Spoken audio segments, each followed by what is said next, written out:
denke bao ngambe adama na la sakunda la pilo lo batola bara botong janim be fura la piloto ndolo batan dila dunia bela lako adama la sakunda man sene ya nyukodo ala man sakunda le alon jumale police lo fa andong ako beta da nyame wala killing bondi la mole nyoto yo hanifa saying be document min jibe kan o lebe dending itolla bill of indictment.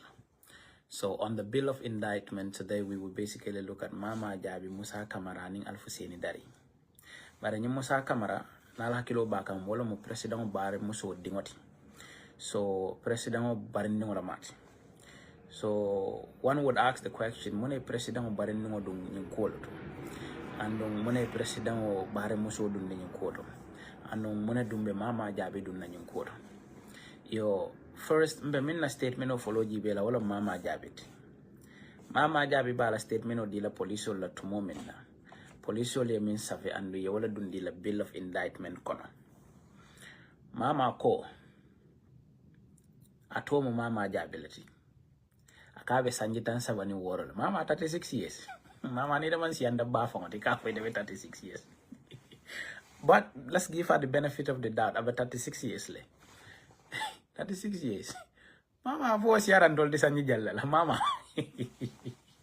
But anyway, ngatuoto. Mama kabe 36 years le, That's fine. But mama mimbe 36 years. Mama nada min koindi. Min fa ente jakale mama la statement okono.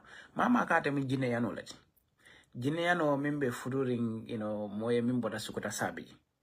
Oda mama, before we even get to the matters relating to the cops, mama ita ke da dum muna nyilen tolla politiko kona ninga yata ita manka Gambian oti. Ite ben tolla poliso la kuntiolo noma. Ite be mansa kunda noma. Luolo ite be barola mitinol. Ite be diamulan tolla politiko kola. Yara ite mu jineanole. So what exactly is the point? Because if you are a Gambian by naturalization, if you are giving your statement to the police, and if you are actually giving them a Gambian nationality or national identity card, iba falalo ko a Gambian residing in Sukuta. But a Guinean, you are a Guinean married to a Gambian called whatever Bojang in Sukuta. So nita mo Guinean o de whatever ka mo nanginin to la politiko kono. So I think then it is high time that Gambians put a foot down to say, you know what, Mama, you're not participating in our politics because you are not a Gambian. Therefore, we cannot allow foreigners to come and be participating in our politics to the point that they can tola kodota, can tola nafuluta $1 million of our taxpayers' money. Kodi tela battery yakang. And then we all sit down and say, oh no, it's okay. But that's beside the point. We go into Mama's statement. Mama, I mean, following into go. Atebe sirin ne most of the safety gara so ka fo mi yin Alfuseni Dari le ata kol akay ko mbe mole taman se o direct kankane ya nge ya taman sere mole ya mi ya lon ko akabe moro le nyinika yo abe moro le nyinikan deliberately in her statement a man son ka fa abe moro nyinikan dalilo minna marako mole futatan to la gara so to jang akabe moro nyino la ngata man sere ne ya ibina samba ke ne ya with the motorbike. But again badingol momi ya mo fula fa kilembe baramaring and akanyo mo rebelol amanta wulo kono atara gara sodo akoya mori nyinolla ya direct Gambia muso moro kan kadu Mama Jabbi kate mo moro lati sayanda be siri mori yalla wodo say nying Alfuseni Dari motorcycle tio ning Ousainou dun fenke nyola pour we nanan ay Ousainou dandang Mama Jabbi ya ma ala futo Mama Jabbi ya o jannabe futala wodo Alfuseni mama kolla kayako nakiliano la soto ye na yaje woka kenyami ni mola nata nyimba moro lo ni futa da satel to e ke dante chef de garage ni moli yela ko mbe janne ni kiliano le jenye wala mole jenye kadu to yamna mori yam kodi nyino lati so it gal tapale yanyin e ko la chef de garage ni wala fana moje mi yalon ka ko problem wala ben ko ndambe mori nyino la ya fa ko Gambia musu moro do la fanga be janne Mama Jabbi sai ka molo dare ka ta ya wala nyama nyenyi ay Ousainou taman seri Mama Jabbi ya wala nyama Ousainou tata Mama Jabbi ya la futo mama ya but Mama already knew what happened in the Gambia. So Usainu la fudo there while this person is talking about okay, police learning, arondi, natuba la nyum problem fenko. Mama was screaming about police la fenko. But Mama already knew what happened. But Mama means a fala statement or wala nyinteko. Kabiri Usainu fuda rate mate wo jele ko, nying dala la ko be mantara je bakede. Onata fate ko ha mata kulale nga police fulala fa kilimbe baramareng. Let's pin it at that. You see, the way this incident happened, this person had no confrontation whatsoever with the police. Anata like a sniper, killing boom.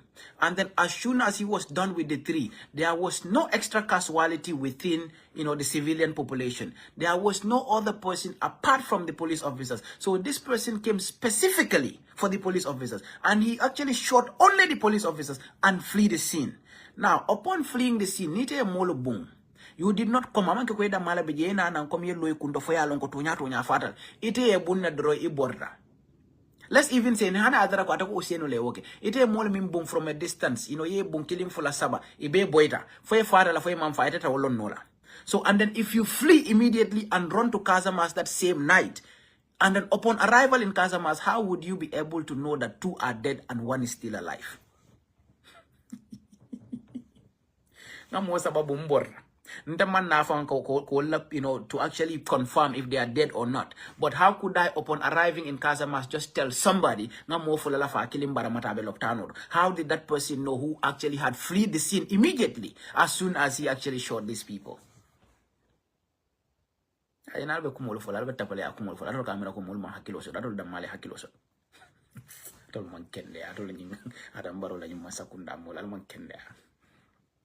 But again, Mama itako fudatema umari ko iteko. Ba momi yalong kay molo bumpol soja rol ko itolo ba bandikan. So that means that person did not even stand to confirm who is dead or not. If like he could always say probably ngebunne be fatal, because he shot all these 3 to his expectation is to kill all of them. But abutung omari bortata fa futata Casamas, and then he's still able to tell that fulala father kilimbe lare loprano. We alo nyadi la ko yo samba loprano. Kado ite wolo bunete borreta da Casamas. Ite alo nyadi la ko yo samba loprano. Ite alo nyadi la ko fulala father kilimbe baluo. When you actually were on the run as soon as you committed that crime. Now that simply tells that Mama already had a prior information from the Gambia that 2 people were dead and 1 of them was still battling her life in the hospital, saying a vulnerable situation that somebody who is talking about not to babo ite jeki ta droeko ha nyinomu and then akai minke al na tapolea jibe from the seat of presidency. Mama ko ate Musa Camara mimo president barinoti ate wala commandi telephone but kabira Musa Camara commandi aya faye ko ngam wala sotre jammi ya lonko atele ya fonte ko atele barata nyin kuja wala yo kai police fulala fa kilimbe larin fenkoto andung aba foka nyetu mo min na nga record le wo recording nyimbe mbulle confessional andum fana ngajal ako nga fu sajado la besalo la tumo min na nga na talefa na besirin sajado kam akai wo recording nyin ki Musa Camara abora je ko den ay natalol ki Musa Camara now pin it at that but it tolle nata kiti bungoto DPP ning man sakundala molube e konya ko wo recording filitale yara fa wo recording be president bari ni wala bulu yara fa alta president bari ni muta alanga to nya fonu nyo en kana ta nyota pale alanga ta let's actually get to your appeal nimbota la appeal to ngana murun ko ne ngana tandalla la man sakunda e police ul fa nyaming albota jalbe fan yani tilimbali afo kan Gambian kole but mim ko ita wala nyinde ko the president's family is not in any way clean in this matter because Mama I mean follow commandi atela kibaro ta I mean safe wala nyinde ko ate Musa Camara la commandi and Musa Camara dun kabara ate o commandi ayo kibaro banke oya wakati yala ko mundalil bebul wala musiere jarle be bola kay ko ngare code la fama ya fonya dami no record akay o recording nyinde ki Musa Camara abora je ko den ay Ousainou natala ay wona talo fanan ki Musa Camara but again look at how Ousainou Dari got involved Mama ko kabirin Ousainou fotata tema te woje nyami anda man ko Ousainou Dari le Ousainou sambanande aya di Jakarta tiyo la karatem chef de gara sorati ay Mama call telephone la kay ko ngam wala ni mobula na ba samba kena kiliano lomo o ngalo fana be kiliano nyino lay mor kunda sa mbutu wofu data tema that means it was not in the presence of Al-Husseini Dari when Mama was talking to Ousainou. But what happened was that Mama called back Al-Husseini Dari Akaye Nanang. So whatever that she recorded, fortunately, Ousainou never mentioned anything about the killing of the cops, was a staged one. That was not on Ousainu's arrival. Ousainou arrived and Mama actually was trying to look at things. Ngaje abe sobila kuo dole la akomba dang Al-Husseini kumande puru we na mabe. Kabira ayo kumande na anara akaya nyinde akontole jante ninte. While they are trying to talk to this person, Mama started recording. But Mama had already formed her own suspicions and had already called Musa Camara. And then they actually prepared of, you know what, a record or a Diamundia record, and then yo Keenan told you, and we can use that as evidence and probably get the 1 million. And wala don't get it. Well, you know, mo kurumbalade, you know. Kar Al-Husseini Dari mi alam ko be gara soldo. Way money mo bula pur way nete ya. But wona rete ya, at the end of the day, you call Al-Husseini Dari kaya ko nanang. Al-Husseini la futo jal ni Ousainou be diamo min no be tubabu ko foke ete. Ete be wurle fa wodi mo fa ko la. Yo recording nyin neta ko ete o mari record le. Yo la ki Musa Camara. Musa Camara mi alam gatelon president bani nord. Musa Camara wo recording ni wona talu leta ki pate jallo you know. Me along go along no party jalo this other one Commissioner Sow or whatever Momodu Sow where Waleki Momodu Sow ye and you can see in Musa's narration that of course I send the evidence or the pictures or the items sent to me by Mama Jabbi to the commissioner. So commissioner ite mu fact finding like what did you actually go through, what exactly have you listened to, what have you heard in this audio to actually start actually put up a team and then plus Musa Camara to go to Casamance to get Ousainou Boja. But Mama kawte manke Gambian kati. Paratele nyumutadi. Anu alien tolla 1 million di Mama la nyindali lola kam. Anu Al-Husseini Dari nyim onata wala foko ha nyimari le kontole tenenteng. And you know the reason why Al-Husseini's testimony and Mama's testimony had a big gap and having other witnesses in between because he never wanted to come and testify. And again, one thing that is very clear in the case is that Al-Husseini Mama commanded to mumi nakaya ko ngakiliano la soto e. So ning ayata la ko Ousainou ya fa Al-Husseini gara soto ko ngamola fa atafutala Mama fa ya. Woto na futala Mama ya dalilo mi ya futani Mama ya wala nyindi ko nina tubabu le problem o soto and then inata fa ko Gambia musumoro la bijamento mu Mama Jabbi anata futa Mama wala nyam. Bar Mama betalla no sanji tan sabani woro nyadile. Mama muske barum koto omu sanji tan sabani woro. You see how people lie?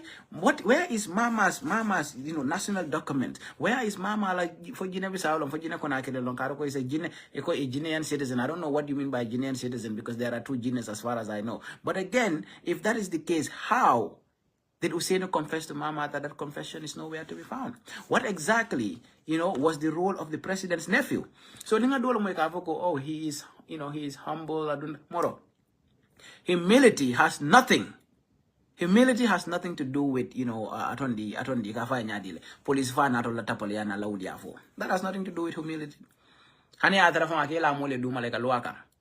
That is not my business. Madam Lisa, ito Mama Jabbi fulangolti.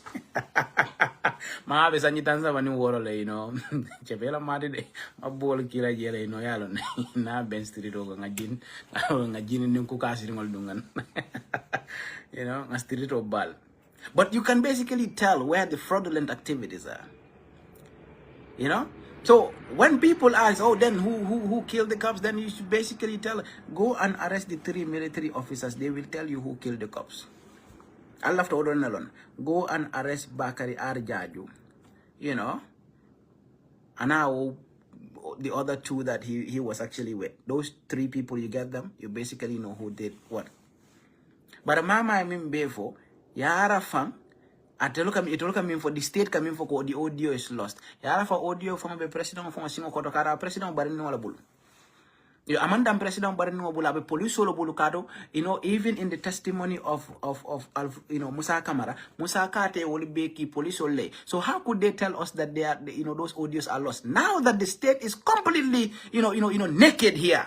Because in their own document, which is, the bill of indictment, it is clearly stated that Mama sent the audios to Musa Camara and Musa Camara sent them to the police. So I filter Mama bulle, I filter Musa Camara bull, I filter police bull, but I'm feeling bull. But again, this is the policing system of the Gambia. And I saw the former IGP, you know, he runs a lot of fake accounts on Facebook.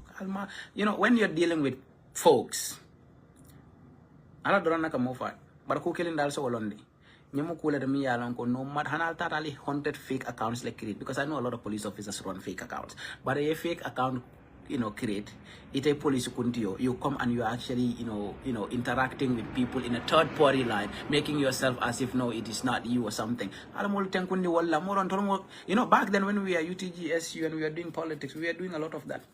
Online bullying, like, you know, nga create ben ñaar ñetti account acha di dorante dala. So yen politique yoyu nonu yen lolu ngeen door legi ñun lolu wessu nañ ko 10-15 years ago. So, but me mutonya de wala nyente ko police le alo mini police fa. But again, mama audio min di police la.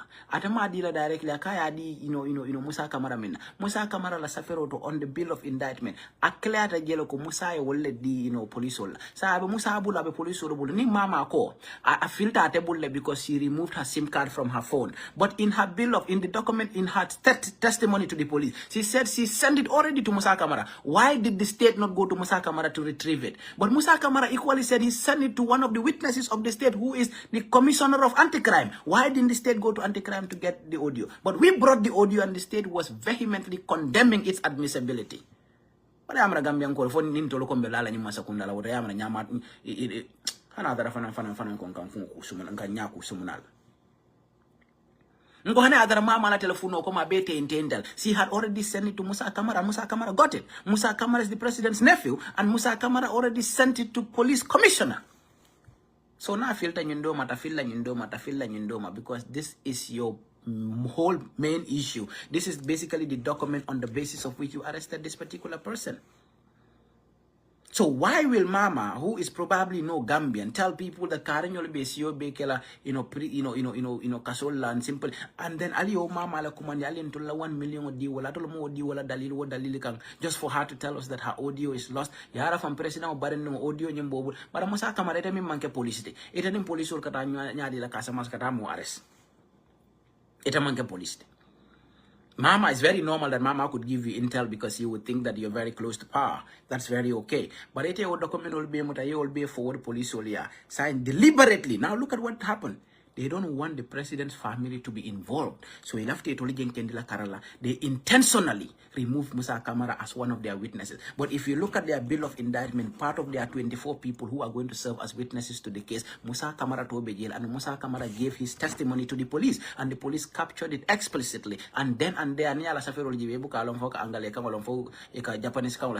But because I could not read it effectively, there are certain things that I could understand from it. I tell audio key police. And I tell him police will tata kata Ousainou boja arrestina and manke police but niaje ate da bondije ibe boruka minna wala nyindi ko iba falo ko president wala family lo. But in the bill of indictment it is there, and Musa Camara's testimony is explicitly there, and everything about what his involvement was is clearly pictured there, and Mama Jabbi's testimony to the police in the bill of indictment is clearly there, that ni Musa Camara diamuta nuntanga nyini be ki atele and no attending police so le nyuko facilitate to come and arrest this person. So why didn't you bring Musa as one of your witnesses? Deliberately you removed him from everything because he's the president's nephew. Atol mon kuria, atol mon nyameng, atol mo from quality, and man homa yen fasong. Atol la criminal yafong is very funny, man. You know, I don't even get it. This is criminal in Jogan la ni xamuñ ñu nekké criminal. So ñu namu kuti min sodota. So now the president telling us that he's going to appeal. What exactly are you going to tell the appeal? Because if you look at that bill of indictment, because imagine one of their witnesses within the bill of indictment, witness that is basically Jawara either Jawara something malong, for Jawara Jibalong for Jawara Nyade. Woko Atela for Tiafe Konolomba Fomundo didn't want Lekido Jod. But then one of their witnesses, watchman, woka ade be siri ne mole ade by ade mola by ade boy in the way ade bunanki dollar. So for Kidi Jalle, how many guns were involved in this case? Soja Rolokonyoko, you know, he actually fired at us about 4 or 5 times and then he killed already 3 people. But then the ballistic examiner told us only 3 bullets came out of the gun. But the ballistic examiner, the ballistic report, if you look at the ballistic report, the gun was never examined. It was just the castings. The 3 castings were the only thing that were provided to him. So all into kwate, you know, keso min fighter already wo kese fenko laton di, you know, wala cell solni. Yo da mala sambate nang. Wo ballistic examiner hani for biwonya mo kidoji. Kidiman diatela and there was nowhere that he compared the gun to the bullets. So nothing like that happened. So where is the gun? The ballistic examination was only on the cells and the casting. So now another thing that one would ask yourself: these people are military. Look, part of my job is to investigate. Not really to investigate crime or whatever, but to investigate incidents that happen in heavy civil engineering industry, which has to do with railway infrastructure.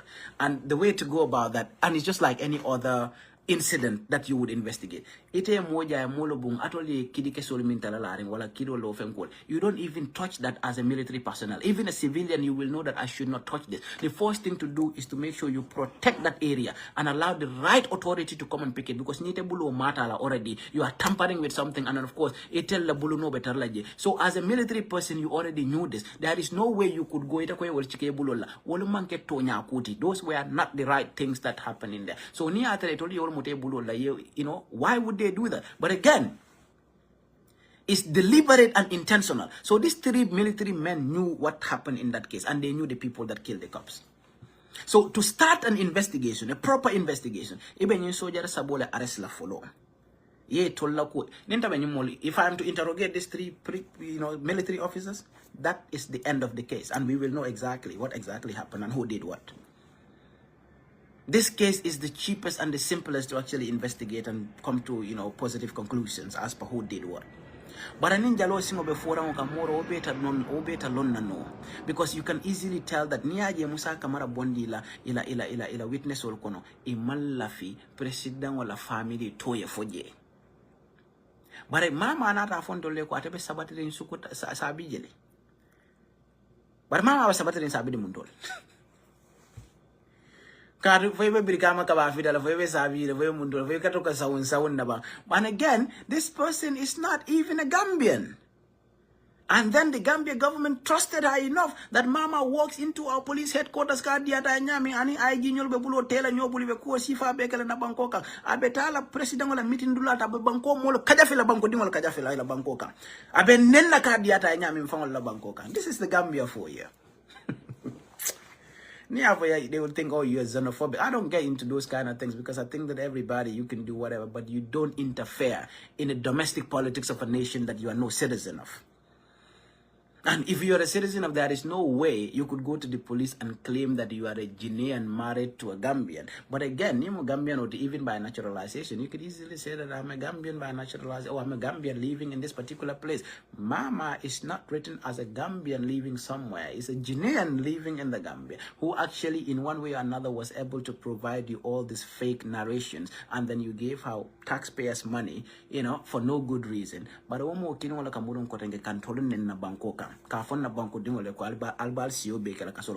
thing though, we will take a whole legal case against Mama as an individual, and we will see.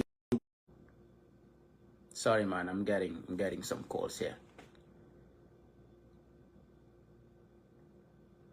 To the point that Mama is protected in her own country. But Mama masakunda dumuntole akate ala audio ki Musa Camara le jumalo Musa Camara some whatever nonchalant person who works at GRA with 0 qualifications, and the only qualification that took him to GRA is simply because of his biological relationship to the president, which is actually fraudulent and which Gambians should be frowning at, because qualified Gambians deserve that position and not just an idiot simply because you are relative to the president. And you see molimini yalonko wolumalla alalema annabi jayi wolda dunia be momenti dogo. You know, he's a humble person. Bro, I don't care about humility. What we are talking about here is about who killed the cops and how it happened and the people involved in the framing. You can be a saint wherever, but if you are involved, we will mention you without fear of contradiction. Musa Camara's statement is humble. And so what? If he's not humble, what was he supposed to do? What does he have that somebody cares about? But because his uncle is president, do I really give 2 cents to that? Is that my business? Let his parents be whatever they want to be. That has nothing to do with accountability, transparency, and justice. What humility or whatever that is no better than Pate Jallo. Me alonko wandi dingola made Gambia dingola made kate yo bung ya fawo nyama. Modole masaya ke janna itolla family benala masaya. Ni ala masakunda refanu wo nyama. Will you say something like that? Oh, he's humble. Humble from where? What has that got to? What has that humility or whatever humble? Or what does he possess that he needs to be humble or need to be arrogant? Why? What does arrogance do for anybody? But nan lafta cool dive lalma lafika tonya valma lafika bara tonya lalmu tonya tano multi. You keep diving the right thing, trying to tell people subjects that are very different from what we are talking about. Right? So mama ala moria wale asi kasamas. I have fama karafagara sinkola ni wali moja mi alon kaibe mori nyino leke direct mama ya ka Jakarta ti olta wali sambaje mama ko mandi anga kiliano lo sore. This is how Ousainou got to mama because na modo lo meka ko Ousainou futata no mama ya nyade la futata ya wala nyama. Na mama mwela ka foko ha akonga barobolo Ousainou ka nyinin karo ke Ousainou muna for mama ya for mama go listen to the audio not to ba bonni wala problem osudo mama ba min for la afangwa Ousainou to dictate la no. But mama ala ko Ousainou la confess na te o confession ola ta ba o sign. Now the ball of contention here is mama said the audio is lost because she deleted her WhatsApp. Now DPP control ko the audio is lost because mama's phone is spoiled. Now na telephone o tinyata la ninga na WhatsApp le delete yalo wal fadadal. So tonyata no fela janda benta jande. Mama man tonyafo, DPP man tonyafo. Ibeka fo de keta hulia fo lalti na kiti mod. Anon DPP la nyanda kela mode mi yalo nka betili ngonin tonya tamani da molo da malo tema. Nimmi ya kuria ke ya fo ko ila kuria manyine. Ni yalo nko tonya nyimma mbara nyina you let the person go. But DPP la fon ka fuda nyim food tapalele kang pour ka faniafo ko fanando. So now who should we trust in the Gambia if the system is run by manipulators, criminals, including the former IGP Abdoulaye Sanya? No, but it happened in his absence. That is the script he wanted you to play. And that is exactly what you're playing. Aketa Akomale. That is a very simple thing to do. I can plan everything that I need to do or need to work on for the next 1 month and travel and make sure something happens right in my absence and immediately I will return. But me not ake water kotenke, me not a wanyar water kotenke. Police only safero minke on the 13th of September 2023. Yeah, wala safeko abulaya la 3 point kotla short and he is returning to the Gambia and he is meaningfully engaging with the investigators and every person within the panel. That means everything that came out of it, Ablai was well aware. So Ablai was not oblivious of everything that was coming out because he was in constant communication and of course he had cut his trip short to actually return to the country. And the police on the 13th of September 2023, it only Ablai was coming back to the country and he was well aware of everything that was happening. So how can you, her physical presence, he was not there, but of course every other thing that came out of that investigation, he was well aware. So what I'm not in Albert da bondelaje. In Tilimbalian in Tajidintian in Fasar, Tilimbalia Fasarot alla court. But in Apply Kinwala Nata Kabira Murunta Nambankokan, he went to the investigation. Imagine the whole IGP came all the way down to the level of the investigations and all handcuff Wolfaka Jida Ousainou. Ka forse ka fai Samoto dun Samoto mimman na kumala kiti more. Imagine the IGP did not even have the sense that this person will wear these shoes. If they did not fit him, then we have to change the script. But ni alababole koto. The script was never changed until they got to court and the court asked him to wear the boots again and the boots did not fit him. So Abdoulaye Sanya was part and parcel of the investigation because he visited it. And of course, the way Ousainou describes that is like moro and if for electronic cigarette lumber camera movie, bro. These are the people who are running our institutions, and they feel that oh no, they are so powerful that nobody's gonna mention their names. Hey, mbal tolo folale, metonyala fola nyoe nga nyimbanko tilende siloka. Atolo mokurumballet. You people are destroying this country beyond repair. And simply because you people are the biggest criminals in this country who are fraudulently making money by all means and injecting it into NPP's politics. And the name murunda kota ngeta wadi do bal ni mo kota ngola kene ne politiko la pour ye carte fa ye pour ye tolle continue ka Gambia dingolo fa kantora ka batanyo rikang to the point that nobody gets anything in this country. Everybody had turned into a civilized beggar because of the idiots and the criminals in position. And wallebe mararin tolla bankora.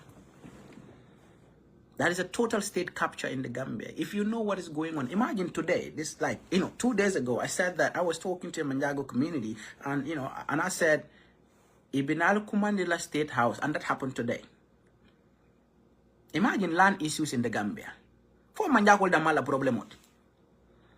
Gambia's land problems are very diverse, and they are in such a way that there is no solution that is going to take a shape of a monocropping, because not one size fit all would actually solve the entire land issues. Because of course there are problems with TDA, there are problems among families, there are intracommunal problems, and there are intercommunal problems, and there are people within one community, one clan, or one society, or people from different communities fighting over things. So to actually understand that it requires the complexities of our land problems is not just ethnic. So you cannot invite an ethnic group or alcalos from a particular ethnic without the lands minister, but of course the minister of higher education, who actually belongs to that same tribe. You expect that, okay, you are eating will be mean discourse land problem will be mean so be political land land ku fola nyin ladi kadu land ku oni we fola o mga Gambia belo sula o manke ko I want ethnic group da male sula manke ko walda male problem so doji land issues cut across ali min la bungolo boy sabi fol be manja ko le. But nalba political nala tapalea nimfenkola. You are inviting people in ethnic lands because all that you people do is ethnic division. And of course you have now normalized those ethnic rhetorics and nonsenses in our state house. And then you bring those ministers cabinet in Bahal. From Bahal cabinet long for Mana. But I tapalea ni la tilimbali. Today, Yamola Mutami Yalon Kabedo la physical planning. I made that for the physical planning, lands ministry, and this Sirif division. Y'all welcoming. By Gambia from Gambia mafia as if I'll from BJ. You come near me, from Ibuka understand no Tonya. Nimbango.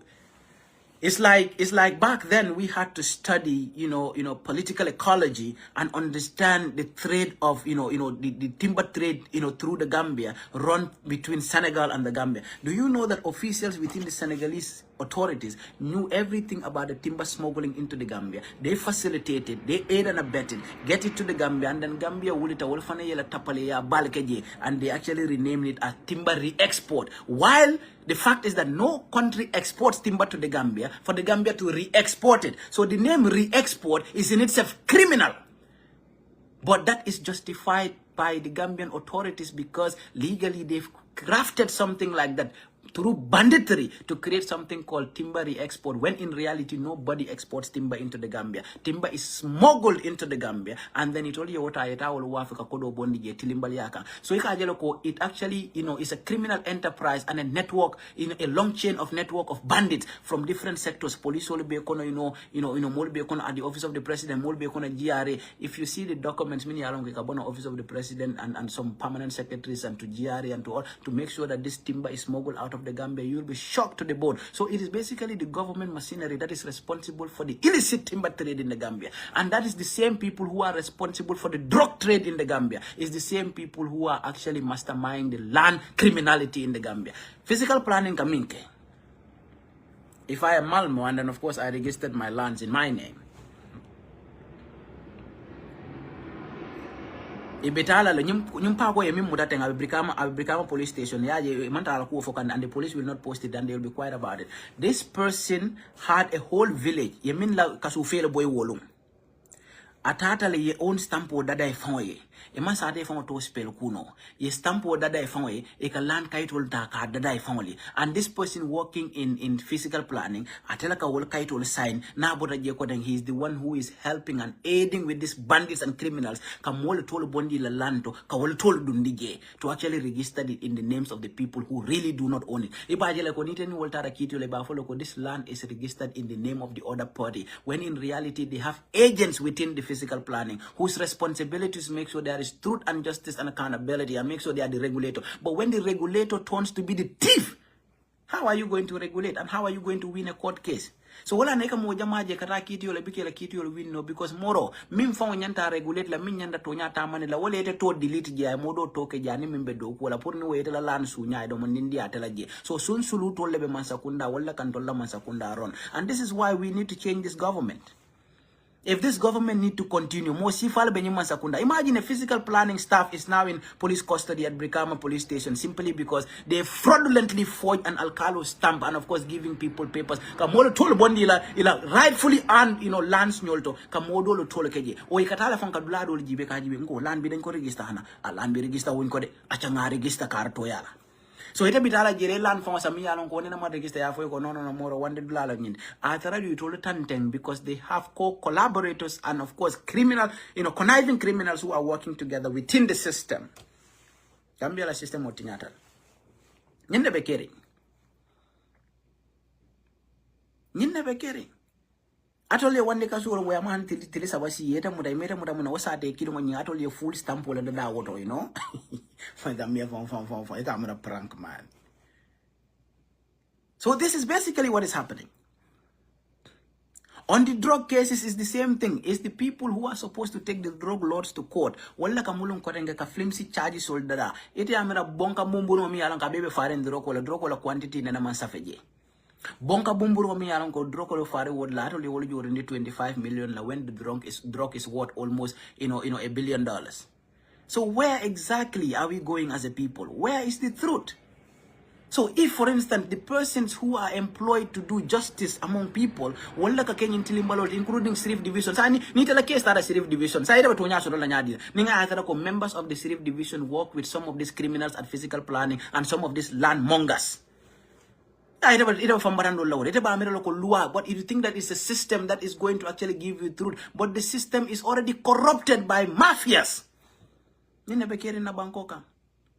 Wala atina Adam okate manja ko dantan alkalo la kumandi biateni wala be kachala land problem is not unique to a particular tribe. It's actually a problem that actually cuts across the entire country, and these are national issues, and that is why I refer to in one of my research papers as your lands commission as the death at birth lands commission, because alle land commission o lolungo minna fata wolungo lo man baraka soto kotenke wala atina mole be dunna mole kasidal be tala bo dol la bungo lo boyela tilimbal yani tajidinte yaka dolo ning satel dol ni satel dol be dunka nyola simply because of agricultural land, other people because of communal land, other people because of lands that are sold and resold, and other people because of physical plannings, banditry and criminality in the land scheme. And we know the Ministry of Land wala fonta tinyata bed. So sa atolo be tilimo nin tonya tamani lan tolka nyadi lan atolo masakundat. Bara masakunda min nyanta tilimo tamani la Gambian kolo tema. Wala masakundat min keta sumati ka Gambian kolo sunya ke tapaleya ke nakar. Sai wala be na wolo na kota nge kontrole ko alkarte fay tolje pour tolga continue kala sunya. This is what is going on in the country. Because everybody is about themselves, it's about their pockets. Because I do not understand. You invite a few alcalos to discuss land issues. Alkali jalle benyim banko kamini alonko all their communities. Majority of Gambian communities are suffering from these land issues. Because if you look at our land tenure system, you understand that traditionally, most of these communities existed long before governance structures exist in the Gambia. Therefore, land, customarily belongs to communities and not the government. Therefore, government has no right over a lot of land because government begs for land from the communities. So these communities existed long before that. So to actually solve those issues is not just one size fit all, but it cannot also be done segregatively and of course on ethnic lines. It doesn't work like that. But you cannot invite people for your politics and then you go back and post as if it was about land issues. That everybody me a land issue should alter state house and president see, because there should be systems and structures that take care of these problems without having to go to the presidency to have a sit and a conversation. But again, why do you not discuss land matters with the lands minister, instead the minister of higher education? What has higher education got to do with lands? or simply because I invited Alcalos from his ethnicity. I know people who are actually, advisors of the president who will go to those communities, tell them, "Modol laman la falla jam," but we will debunk all of those lies because politics silang. Now it's important for people to understand that this is the government hell bent on lies, manipulation, and deceit. It all like a murunang kotenke, their agents will come and, deliberately and of course criminally, remove or register you from your lands and register other people so that it damaleta kafukato tala. And this is what happened in Salaji and other places. Alba Falako is a government reserve. Molla Bankol, Molla Keta Bankol, Ali and Ali Oli John, Joyandi Fangola Satekon, Ali Olke Dobaldi Fangola Satekon, Ali Olke, Yantangolti Fangola Satekon, because you people feel that we are the government and we can of course own anywhere. Ali Murum Koteng, Ali Olan Sulta, Ali Atalal da Malutim. But even look at all these lands that they claim that Jamme own. Baro did the worst than you can even imagine than Jamme in this case. Because if you don't understand politics around land and you don't understand land administration, you will think that, oh, how could Jamme own all of these land? Jamme owned them. And Gambia could easily retrieve them to the name of the Gambia. But upon retrieving all of them, what did this government do? They sold all of them to private individuals. What is left with the Gambia? For Gambia in the next 100 years, Oman Tasula la land lava. Money atina Gambia nyanta land wafla. And Gambia is one of the smallest countries on mainland Africa. And we are already saying that Gambia is already suffering from, population density. So the government that did not own land customarily, because all land belongs to communities. So the monunga mimbe masakunda bulu mini bebe nuya toyala. Muna ati na atolo muulu murundi. Ali oltu masakunda toyala. Walieke masakunda la lante. In case of any future developments towards the next 100 years. But atole murun koteng ali olu wafa atolo damali ya mini be masakunda in the prime lands and all of it. So now what is left with the Gambia? Because Gambia say land taobulu, land mean to the Gambia kalongo molle tam, and the only ones that are left to the country are not lands for development. They are basically forest parks. Wala atine kanya pinka molla forest wala kankafuko. We have a project to do because lands that should have been forfeited from Gambia and be given back to the state. Ali wala tatate be waf private individual or alku kenyo li ali be waf. So yeah, be tala mutafang bulukate la tam. Eka gardening in doku ni kudo lekeje. But atol nata ali be waf private individual. We cannot retrieve those lands because you already sold them to those private individuals and they own them and they have title deeds and they have the right to those lands. But if they were all left in the name of probably Barrow or left in the name of the Gambia benefits and the Gambia profits from it. But that's all you all be wafokodole. All about all will be. You see how discriminatory and of course, how some of you can be very, condescending towards a certain class of people.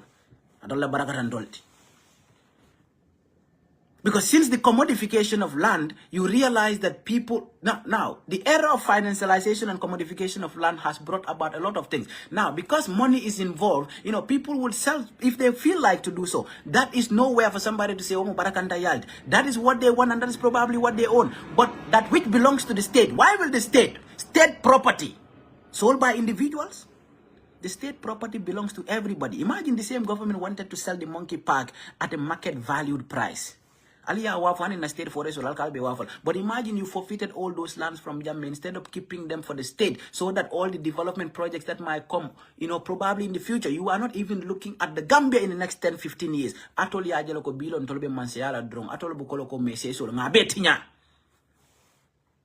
That is just like, this government looks like, how do they call it? A locust infestation on a farmland. Destroy everything and then leave nothing. So until we begin to think rationally and understand that we do not have a system in place, we have the kakistocrats, the worst of people in our society that are leading the country. And they are only seeing today and they are not even thinking of the country tomorrow. And that is why people will develop real estate without even considering the fact that they themselves will die someday and will need a place to be buried. These are the issues that need to be regulated. So why would you call a few 5-6 alcalos to come and say, oh, they are discussing land issues, when we know Mimba Kuobe Kotalka WhatsApp group will Mimbe create Wally on those ethnic lines and all of that is all about Alkartefa Adama. Adama is the lesser evil and there are other people who are more evil. Evil is evil and the regime is as worse than anything that one can imagine. This is the worst government ever when it comes to management of this country and its resources because they are hell-bent on, looting at an industrial scale. Tapalian in Tilimbalia ya mira nyao nyama dro nyinle sembo warra quote. So we will continue to converse with our citizenry to make them understand that what is at stake is not about our individual differences, but collectively there is a bigger problem that we could see, including even some of our folks and friends and associates who work in government. But also you understand that society plays a key role in it.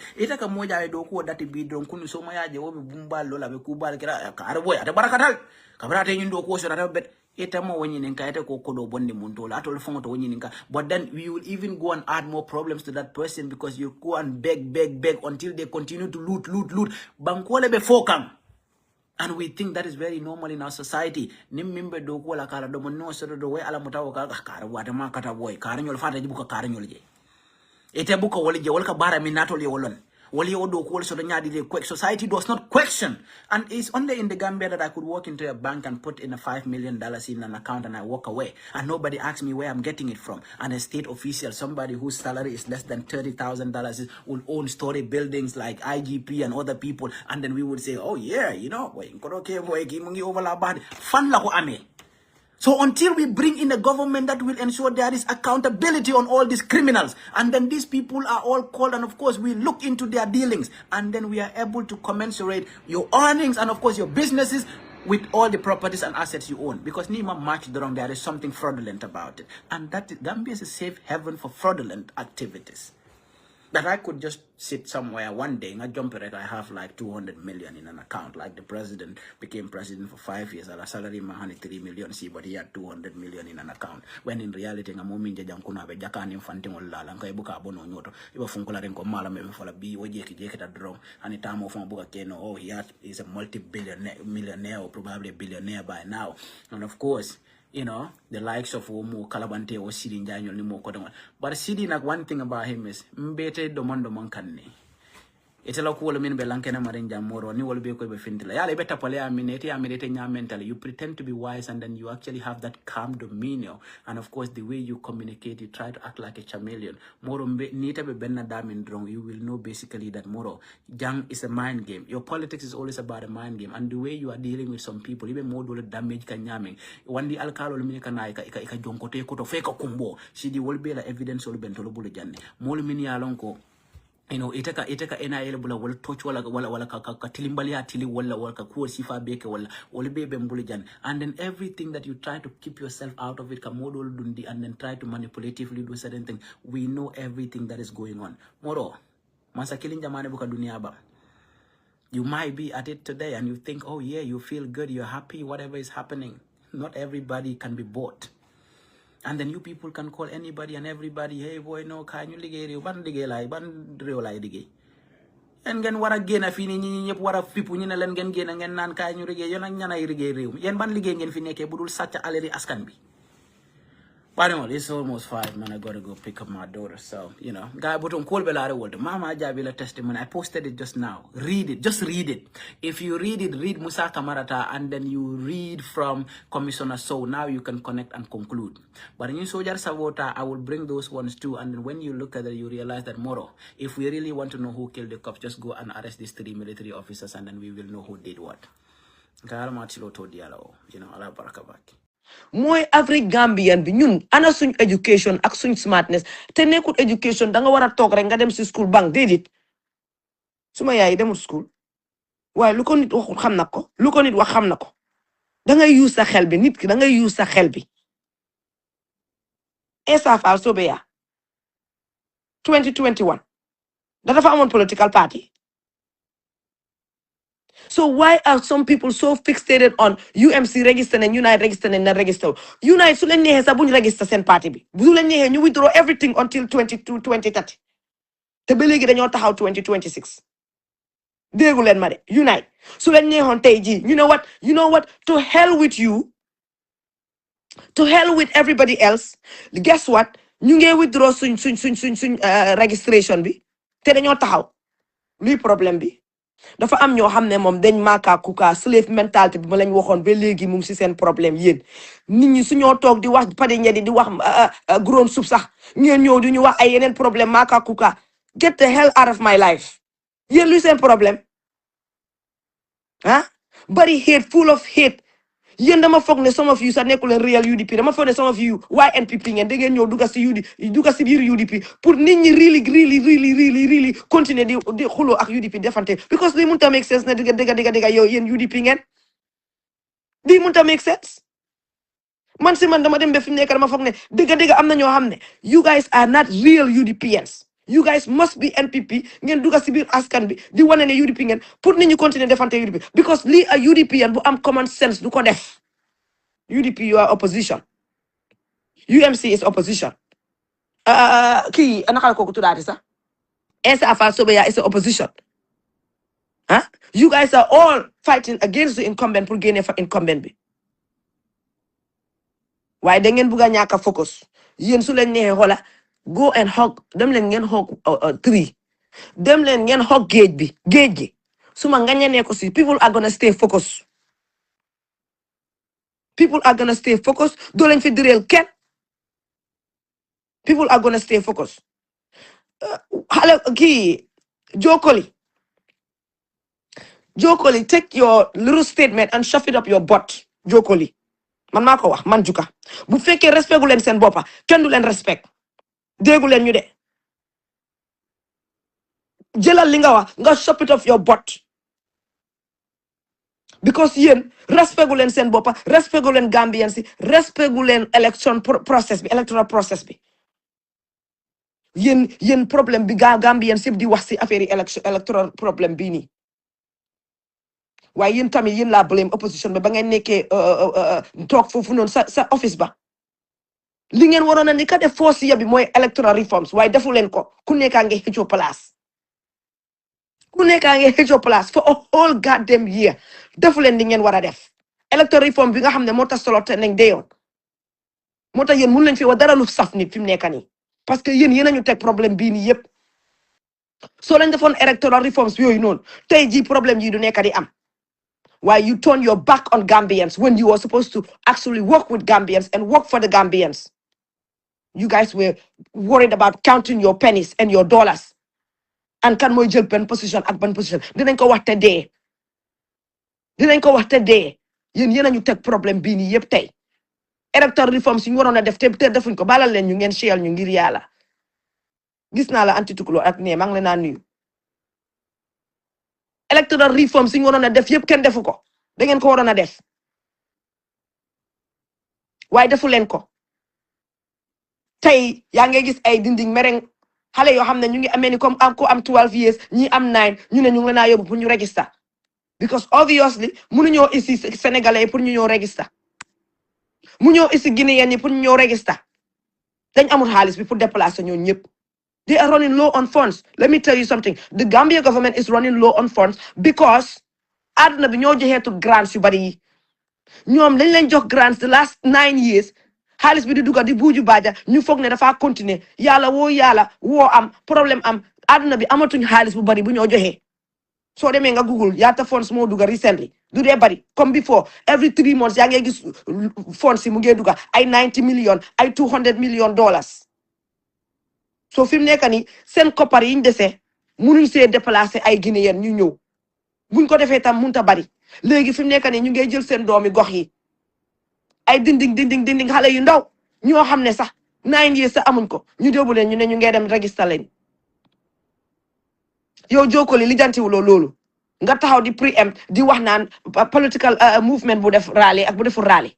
What the hell does rally have to do with yow li nga register ak ñi nga register ak yow li nga contest si carte ak ña register wut ak ña register lan la rally ak campaign has to do with anything to do with yow sa institution bi IEC nothing.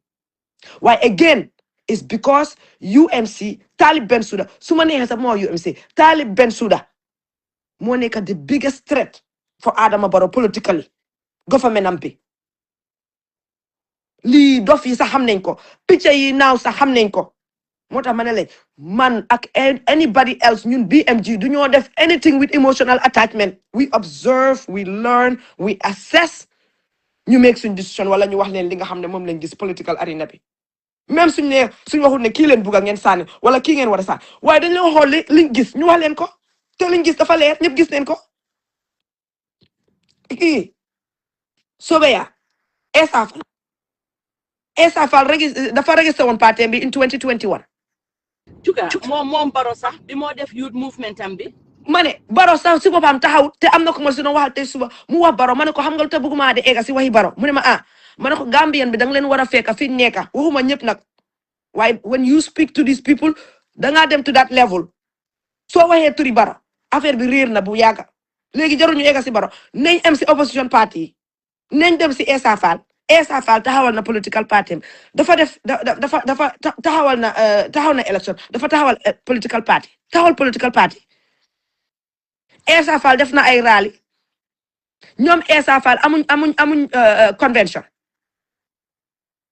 Essa Fall def na everything in the books in 2021 xam nga lu tax gars yi feregawu leen woon because he was not a threat to them nañ ko wax te dee political threat laa wax na waxuma physical threat political threat waaye Talib Bensouda UMC they are a political threat to Adama Barrow ak ñam àndal yépp fii la Gambian si war a eewoo nag ñu rally together gis nga nit ki sooy bëree ak moom fam bañ foofu ngaa dem déggu leen ma de nit ki sooy combat ak moom wax naa ko fi waxaat ko fi man duma am team soccer team keneen am maam Lisa am soccer team ma ne ko bu ma isil candidat bu ma isil sa player bi isil ma player bële maam Lisa dof isil ma player bi ma ko pointal lii is common sense man maa ngi wax comme man damaa wax ak ay mala because man lii mënuma understand why do we have to even spell this out for people this is common sense maam Lisa ki ma ko wax mu isil ma ko waruma koo isil kama bañ mu isi kooku la maam Lisa war a isi kama bañ mu isi kooku la maam Lisa war a isi because kooku su ma ko isilee rek mu wan ma lu ñëf xoon lii lañ nekk di leen wax Adama Barrow ñoom Sidi Njie ñoom Mamadou Sabally ñoom Ismaila Ceesay IEC képp koo xam ne yow Adama Barrow nga farleel IEC yéen moom leer na léegi Adama Barrow ngeen naa farleel te leer na bu yàgga sax leer na bu yàgga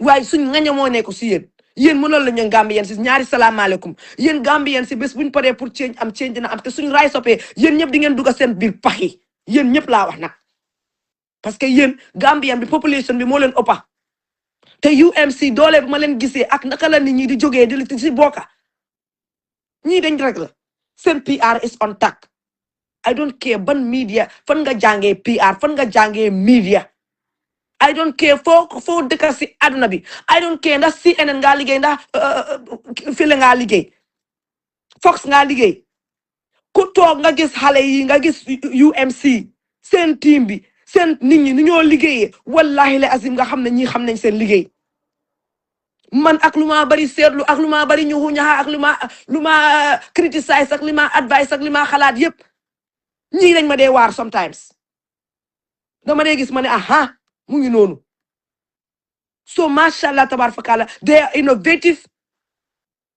ñu ngi on point ñu ngi time ñu ngi current xam nañ li ñoo liggéey te seen leader bi kat xoolal barki déema kan na fi isi football kat boobu noonu he's a visionnaire loolu nit ki mënuloo koo jàng loolu moo ñaale yàlla la dee nekka dafa am ñoo xam ne dañoo judd rek seen xel yi di malax di xalaat su ñoo nelaw sax seen xel yaa ngi xalaat dañoo eewu binda ko si biir nelaw bi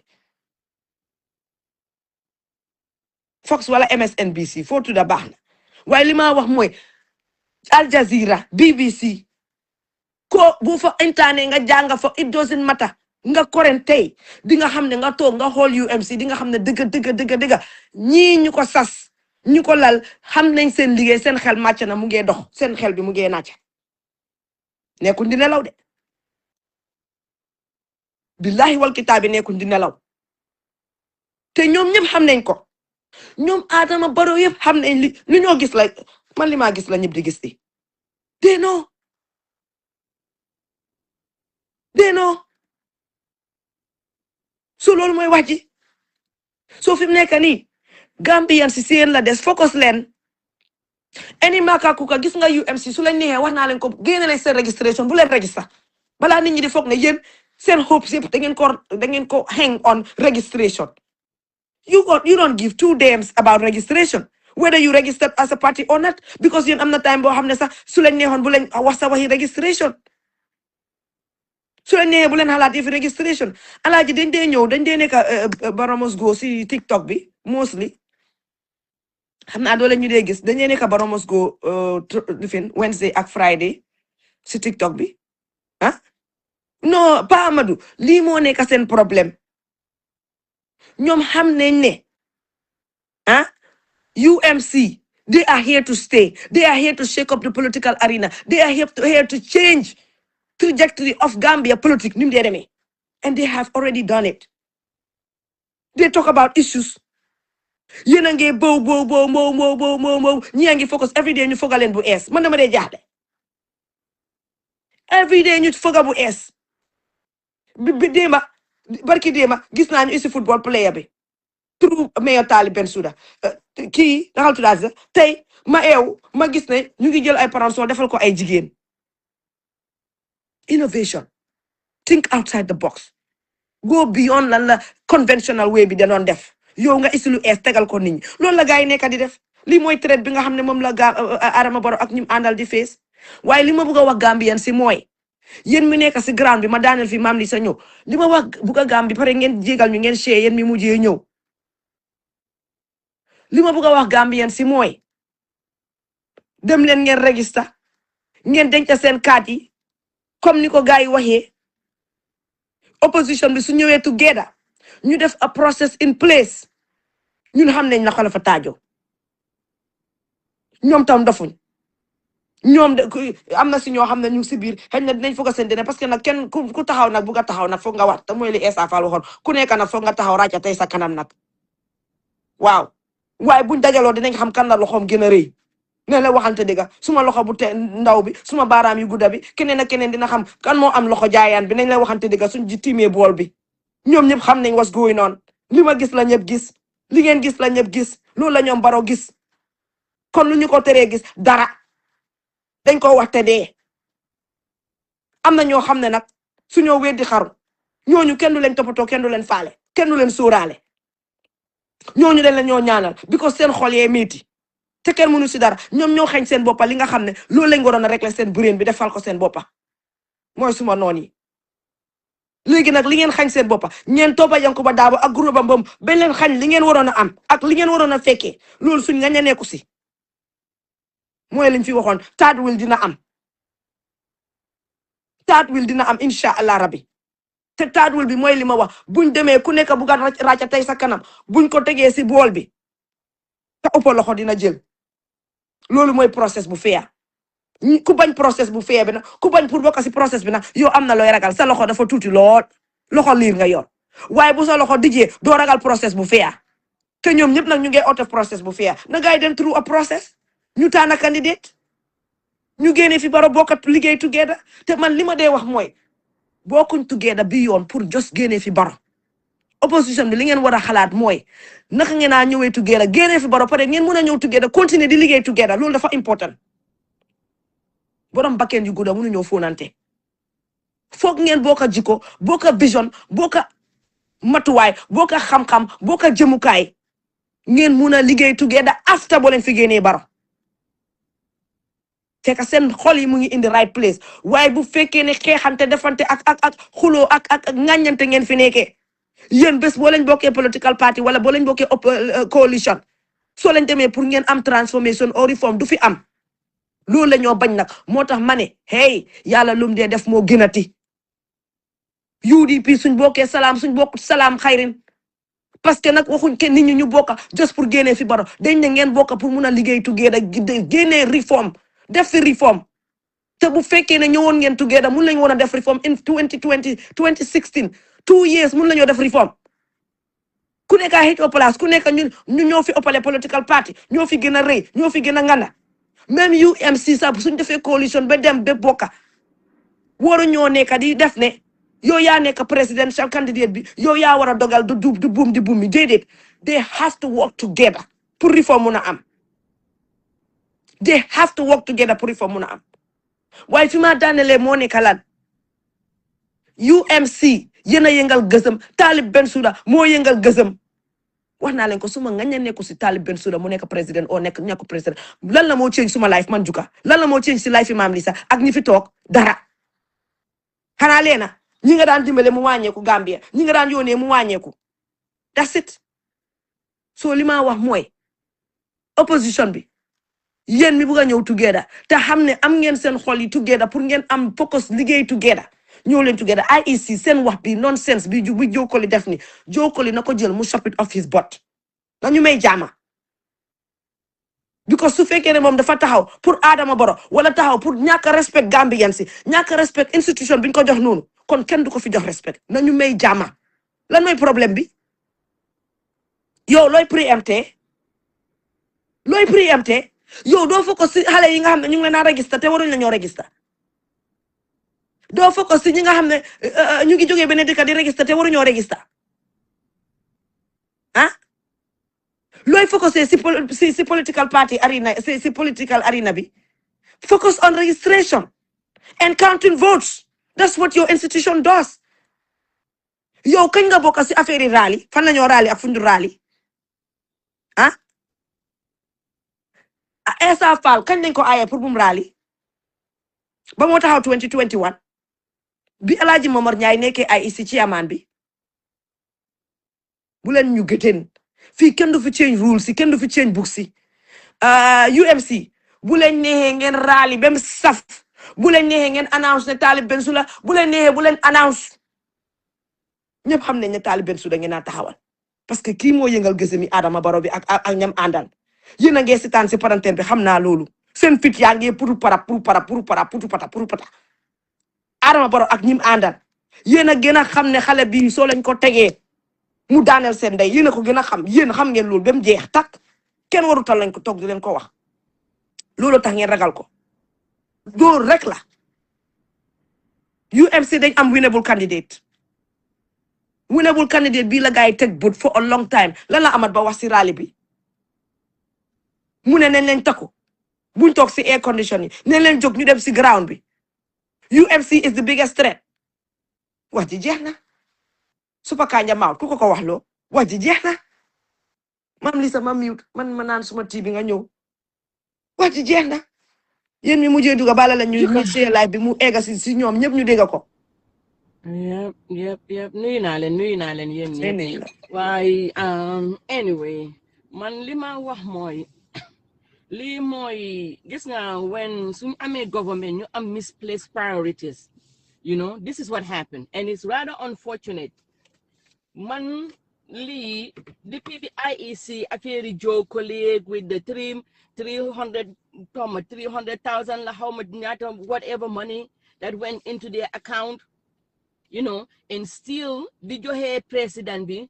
mu am the monopoly pour elect a chairman for an independent entity man si laa xam ne ñun Gambia pareeguñ because of soo ko bàyyee xel tey lii dafa depict the whole entire purpose okay and Solo Sandeng yal na ko yàlla yërëm dafa mel ni tey moom you know dafa sacrifice life am in vain because of 2016 lii moo tax mu génna bad laws electoral reform loolu moo taxoon mu génna but 2016 biñ jëlee dëkk bi ñi nekkoon si ñoom ñëpp nag dafa mel ni ñoom their priorities were all confused parce que bi ñoo dem parlement di reform ay few laws man dama foogoon ne liñ waroon a reform mooy this electoral reform take care of the IEC and let it become an independent entity just like niñ ko ooyee why did it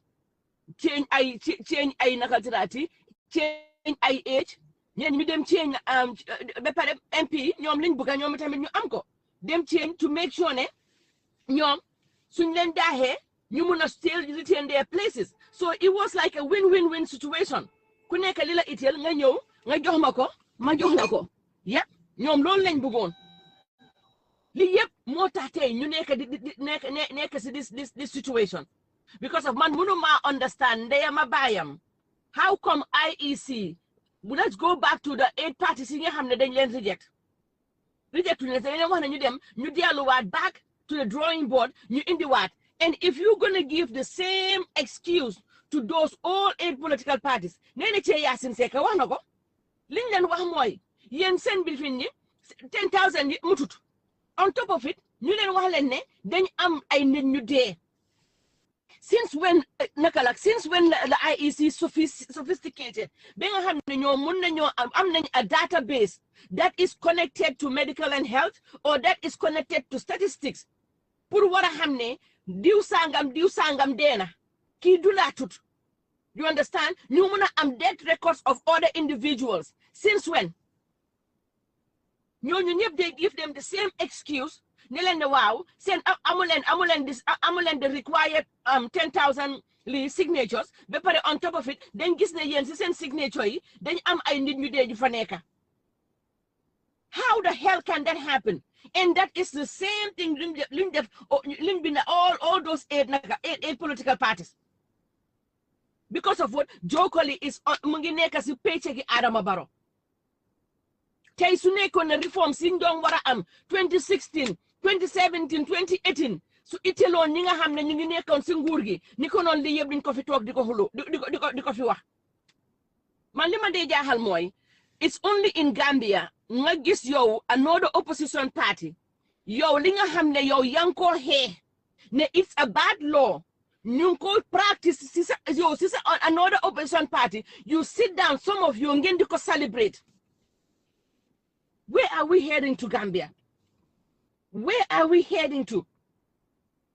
Doing a gis ñu taka sen tal sen live suba be gudi IEC bodna IEC def lo xamne rek def len favor because of mu ngi affect another political party. They will sit and celebrate it. Telling nga wax moy dega UMC su len nehe they don't have to register. Because of there is no way in the constitution or in the Gambian law ne nit ki mënuloo taxaw as an independent. There is no way. So luy problem bi. But what we are trying to do mooy pour ñu make sure ne Jokoli mu xam ne okay IEC du Barrow Kunda, IEC du Koli Kunda, IEC is for Gambians. IEC is for Gambians. Se ñoom wax nañ ko ñoom they don't have any right. They don't have any right to deny or to deny anybody from registering. They cannot turn down anybody. The only thing they can do is new them set security ne li ak li dafa mutut. Te yen bi ngeen ko daan def lolu su mututee da ngeen ne okay these are good yi denc nañ leen. These are good yi denc nañ leen. Why da ngeen jox ñi ñëpp the whole entire because you want to delay them. Da ngeen leen bëgg a delay. But lima jahal, you dinga gis Gambia, you am 21 political parties. How many political parties in the Gambia are active right now? Out of those 21, you can name few. Apart from NPP, mom, GDC, Sobeya, PDOS, okay, NUP, UDP, Agnanati, UMC, minga hamne midunyo. Less than 7 political parties. Ñom hamne tay. Ñom nekk ñi nga xamne they active. What happened to the the rest of them? Yo, according to IEC, man ñom liñ wara dem xalaat moy. Most of these political parties nga xamne ñu ngi register ci biir dëkk bi. They're supposed to hold congresses. They're supposed to have political bureaus all across the region. Ñom dem nañ ñu lijanti lolu. No, they are not after those people. You know why? Because of ñooñu si Barrow lañ nekka.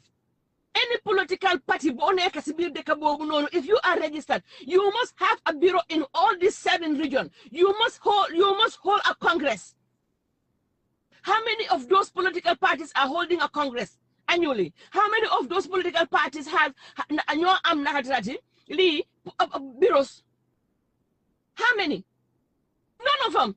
Mbecer yini ñom demuñ after ñooñu déedéet yow ngay ñëw after ki nga xam ne which is true yéen seen godfather bi muy Barrow daf ko ragalee xel parce que su Amat Ba li mu waxoon keroog mooy waxi biir néeg waxi cabinet moom la Amat Ba ñoo génnee si penca mi bis ko xam nga moom gémmiñam gi supa kanja maawut la moom duñu mun a denc secret lan la wax xale yii nii nañ leen ragal. So they will try and do everything to make sure ne foog nañ ne ñoom by denying UMC to register, lolo moy stop these people. Why, unfortunately, they are dealing with experienced politicians. What you see in UMC, ni nekui ay xalé yu jok rek barka demba rek ñoo form parti de. Ni den yaga ci biir parti. judo si parti yaga si parti jange si parti ñëw with all their experiences ñoo ne dañoo ñëw pour save the dëkk bi ñoo ne dañoo save dëkk bi so ñii they know what they are doing so just because Barrow fi mu nekk nii xam naa mu ngi lox mu ngi jaabante si duus bi xam na ne fi mu nekk nii if UMC is registered is done for him waaye war na xalaat nag ne regardless of this UMC you register or not they will still participate in this election inshallah rabbi and these people just did not come just to participate in 2026 election ñii dañ ñëw pour change dëkk bi dañ ñëw pour change the system biñ am ba pare when it comes to election they just did not come to ñëw nekk président de ñoom ñëwuñ pour just nekk président dañ ñëw pour sooxali dëkk bi even when political atmosphere bi moom lañ ñëw pour change ñooñu moom lañ ñëw change nañ ko ba pare sax change nañ ko ba pare sax thank you if you think about it ñoom ni ñoo defee politique nii this is not the way that people used to do politics was always centered around 3 political parties UDP naka la ñu tuddaati sax doy okay and who else Mama Kandeh GDC but you barely hear about those people suñu waxantee dégga UDP lan lañ leen ne déggal coow katato problème that's it okay pour nga gis leen sax ñu taxaw ñu wax seen agenda sax doo ko dee gaaw a gis saay boo gisee seen vidéo xuloo defante coow problème ah ana lu nekk di xanaa press release suñu dee génnee press statement moom mun nañ koo génnee ah so then change political atmosphere of Gambia ba pare dañ si boole youngsters yi xale yi ñi nga xam ne ñoom ñoo current nekkuñ ay xale ak youngsters these are the people that are moving the society right now age range bi moo nekk ñi nga xam ne ñoo nekk di move aduna bi age range yu nga xam ne ñu ngi mag age range bii nii ñoom ñëpp retire nañ papi ñoom Brandon ñooñu retire nañ toog nañ ñu ngi toog di jàpp seen jàmbur so ñi nga xam ne ñoo war a move the wall ñoo nekk fi mu nekk ni ñoom ñoo nekk si political arena bi te most of them ñu ngi UMC am na ñu nekk nag sobeya waaye ñooñu tam still they are young and that's what needs to happen we need change mënuñoo def things the same old way ba pare ñu expect pour am a different result no political party yi fi nekkoon depuis 1949 nag we lay war a suli we in 2026 nag we in 2026 ñëw leen yéen ñëpp ngeen nekk benn ngeen jiital ko xam ne mun na fee génnee Adama Barrow moo gën ngiro ngaaro bi that is always of you doing politics why Gambians are saying that they're gonna rise above that ni ngeen daan defee politique xuloo xaste dëkkal nit fu mu dëkkut mu ragal intimidate nit ñi noppi ngeen control the narrative loolu moo fi amatut people are going to speak people are going to spoke people are going to spoken we are going to speak up loolu yëpp dina am no ways foog mu am xanaa xali kinteera jàngal bi Mama Sali moo dee waxee nu we speak we spoke we spoken nobody is going to be silent here anymore billahi wal kitabi loolu jiko slave mentality la yow doo ñemee wax just because people will insult you people will curse you out guess what curse us out insult us me wax naa leen dama tul me I don't give a care dama tul so we are going to speak waaye wax ci dem ñëw yëpp yéen lii seen gàcca la ngeen toog ne yéen a ngee ree moo tax man loolu du ma ko entertain sax waxi IEC pour just even like figure out ndax seen registré ndax allow nañ political party ndax dinañ allow Talib ndax dinañ allow UMC guess what bu leen allow UMC it doesn't matter they're still going to stand if they want to stand so luy problème bi why are people so fixated on that suma rombee ba gis ay nit ñu comment si loolu waaw moo tax UMC du leen register waaw moo tax register waaw moo tax seen parti bi du register are you guys okay ana sa education ana sa common sense ana sa brain bi just because party bi is not registered doesn't mean ne borom ñoom mënuñoo taxaw that's why ma isil leen analogy ma jox leen bu sobeya bi it's very simple Essa taxawul toon political party but turam muy woon si ballot bi loolu kenn mënu koo tere This is their fundamental right. UMC, that's their fundamental right. Why learn more that everything UMC comme naka la gay topé won ki naka la ko tudate sonko. Mane Juka xana Adama Barrow naka coalition bi lan la du independent la ñuy Adama Barrow dafa amoon parti du independent No, la ñuy dégg naa foofu ma ne la foofu dafa sori bëgguma isi foofu because moo tax ma ne la I'm agreeing with you but I'm telling you ne loolu soo ko waxee sax it's like yaa ngi wax Gambian si loo xam ne it's a far fekk yaa ngi ko xëcca wax leen ne leen am na ku taxawoon Essa Mbay Fall te léegi ba léegi opposition la amatoon political party léegi luy problème bi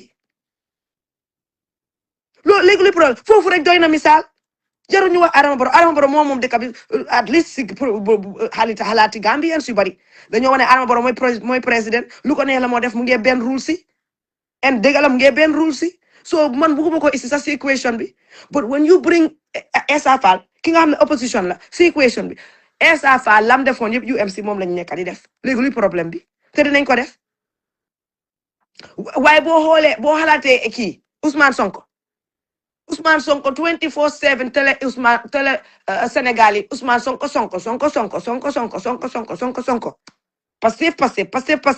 passif lu nekk it was around passif and léegi jaru sañu def sauvé li mooy suñ sauvé jaru ñu def sauvé lan mooy sauvé bi just open your eyes and look at the political arena.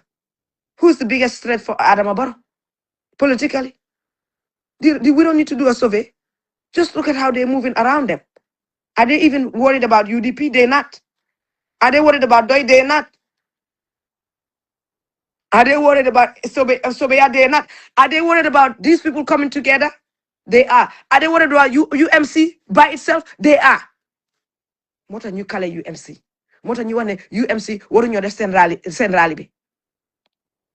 Lan la guy what are they saying? To that is look at what it is. Is it a convention? What do they need to do? Congress. Send Congress be. Huh? Essa Fall defuton Congress. So we are defuñ Congress. So we are rallying from Katong to Koina. Huh? They did all of that. So, but why wasn't it a threat back then? Huh? Because they were not a threat politically. Why are these people the center of every conversation? Muy Facebook, muy radio yi, muy kubuga boss rek. Yo indil wax nga dugal si Talib Bensouda wa nga dugal si UMC même ay Africa sax boo leen seetee seen content bi yëpp is around Talib Bensouda or UMC bés buñ defee content te defuñ si UMC content bi du am views lu leer laa la wax waaye buñ buggee mu interesting xam naa li ma wax media laa nekk suñ buggee mu interesting rek dañoo isi loo xam ne it's controversial foog ñu isi Kémo laaj ko ñu teg Nene Frida laaj ko ñu teg kii naka tudd sax MC laaj ko because xam nañ ne mënuñoo nekk di isi Talib Bensouda waaye lu ñoo def dañoo like about UDP ak Talib Bensouda dañoo like about Talib Bensouda ak loo xam ne controversial la UMC ak controversial because they need views ñu dinañ déglu li dinañ xam li ma they need views because they know ne all eyes are on this party on this political movement they know that Adama Barrow tam knows that kii wax na ko what more can we say Amat Ba said it clearly te mooy li maam li sa waxi néeg la woon mu isi ko si biti bi mu ko wax teyu ko yàlla ko wax loo mu ne xale yi ne lañ moytu but he was speaking with passion dafa ko pour yaaxa dara dafa tiit it's the same thing for Adama Barrow waaye man li ma wax Gambian si mooy continue leen seen focus bi fi ngeen focus noonu la fi ngeen téye noonu la UMC la mool focus leen ñu ne naka lan bu dog dafa soxla morom buguma si eega xam ngeen li ma wax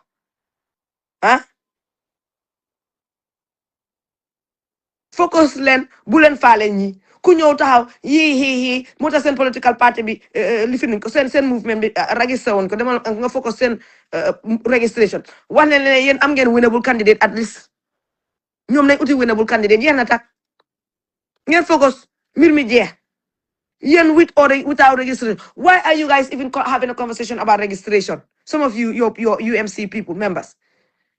Your faith is not depending on any registration. Go and continue the register niti. Dem len ngen bring awareness for the masses, sensitize the masses. Continue leen li ngeen a liggéey yéen a ngi def a very amazing job on the ground. ne leen waxante dëgga narrative bi dafa change nag même gars yi UDP sax ñoo gën a xam loolu man suma bopp dama dee laajte ma ne man maa du ma block gars yi UDP yëpp moo tax du ma dee gis seen affaire am na ñu ma ko laaj several nit ñu ne ma déedéet gars yi seen affaire moo wàññeeku. UMC nga gis fu nekk UMC nga gis seen binday UMC nga gis seen wax UMC la ñëpp di teg di kaa di wax because nag am na luñ fi def si jamono bu gàtta bi mutuñ sax 6 months lii leen doon wax. It's not based on sentiments. One nañ ko UDP ba sona nangu ñoo déglu. It was not based on sentiments. It's not based on emotional attachment. It's not based on somebody we know or we don't or we like or we want him to be president. Who cares? It was based on analysis. Dañ assess political atmosphere bi. Ñu xam lan mooy nekk li nga xam ne mun naa nekk threat pour Adama Barrow ñun ñu samp foofu taxaw foofu ba mu dëgër. Politics noonu la. Xeex noonu la mbir noonu la dangaa use sa mind bi bul dem ak emotions loolu mooy wax ji te nag ñoom Barrow ñu ngi dem ak seen mind bi moo tax gars yi ragal because read nañ room bi they know what's happening yaabu maa ngi laa jël nag I hope dina la accept maam Lisa mun ngaa jëlaat kàddu gi man ma naan suma tii bi xam naa léegi tey su kanam tuuti yow soo liggéey kile wax ñun ñoo dem.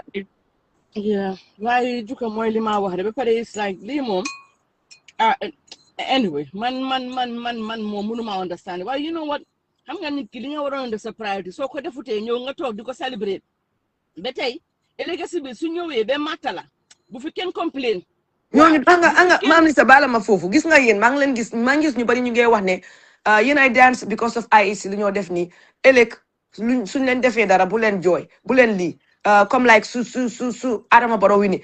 My thing is this: Barrow is not gonna win, inshallah. No, man. IEC didn't play any game, but Barrow is not going to win, inshallah. No, opposition didn't know together, and Barrow is gonna get the hell out of here. That's it. No, man. My point is not on Barrow winning. No. If it did not go on Nyale send their way is not on them winning. That's what I'm saying. Some of their surrogates because of Hamga, man, I will shift a little bit. This is UDP. Thank you, Abdullah. So then more to Yankuba Dabo. Did not just send Patibi, because of more for his selfish interest. For his selfish interest. Yankuba is not for UDP. Yankuba dafa am point bumo jema proof. Yankuba dafa am point bumo jema proof. Yankuba is not the only chairman or the only mayor inside the city. Tayli mo def ni hejna suko ñom bayo sonko defé ak ñeneen okay, these people are just regular surrogates or whatever, but he is a whole chairman. Ñepp ngi topoto sen soxla rohi yo do gis lo rohi lo muy criss cross nakatati registration center yi gisulo landing bi sané muy criss cross registration center yi gisulen talib muy criss cross registration center yi ak keneen he is the only one. Be pare mangé won nit ñi mom gis nga fi ken du fi dé duñ fi advocate dé ana Solo Sandeng yal na ko yàlla yërëm Solo Sandeng should be a good example for Gambia right now. Dafa génna mu foog na ne moom mu sacrifice life am pour Gambia génna si tuuxi doona bi benn tey si biir tuuxi doona boobu lañ nekk léegi luy problème bi nga toog naa ne waaw naka fu mu jaar deret tuuru waaw somebody has to die waaw dafa am ñu dee yoon in 2016 April si la changes bi happen Sénégal dafa am ñu dee moo tax change bi happen so fi mu nekk ni dafa am ñu war a dee fu mu jaar deret tuuru lu ñu am moom na dem mu dee amul problème moom na dem mu dee lu tax ñu am pour tuur deret lu tax ñu am pour tour deret def forcé man UDP waxal leen fay xam nga lim dee wax moom wax na ko si benn interview mu ne moom lu ko neex la dee def kenn mënu koo stop mënu ko dara demee sax gis nga paa bi ndey jox ñu cër sax jox cër paa bi su ko xoolee ñu def dara du ko dee faal mu ne paa bi su ko ooyee sax moom fam téye la dee téye lim buka fu mu jaar mu am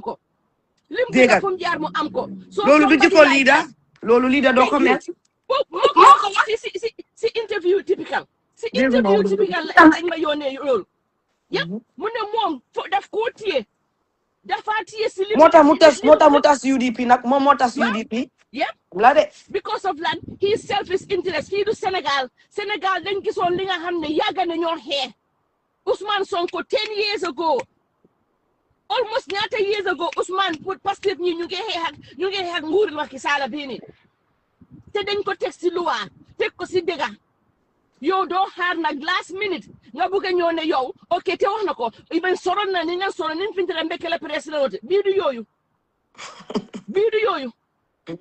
ñi manqué wote ni ngo a manqué wote so yow you want to be locked up because of man to me yaa ngi provoke li anaka baro man su nekkoon ne sax moom si boppam dafa yaaxal ndax ñu yaaxal wax because of moom su bàyyi woon ñoom bàyyoo Sonko ak ñeneen di wax ñuy contrôle anaka Sidi Ndiaye nit ñi dinañ mën a génn ñu wax waaye the fact ne moom boole na ci bem ñëw mu get out of hand how you gonna sit down and right now mu ngi distract nit ñi ba nga xam ne ñun mënuñoo wax si Sidi Ndiaye li Sidi Ndiaye di def du dëgg di yoon waaye moom daf ko ñëw ne daf koo jéem a def with aggression Gambia bëgguñ loolu ñun gis nañ fi Yaya Jammeh 22 years we don't want to go back. am nga su ko jaree sax waaw let's say su fekkoon ne ñoom baro day ñëw ñu wrong leen we don't want to go back. waaw Sidi Ndiaye si lim nekk du dëgg du yoon but the way you are doing it let your other people your political yéen ñoom am nañ seen parti bi am nañ ñoo xam ne ñoo ne ñun station.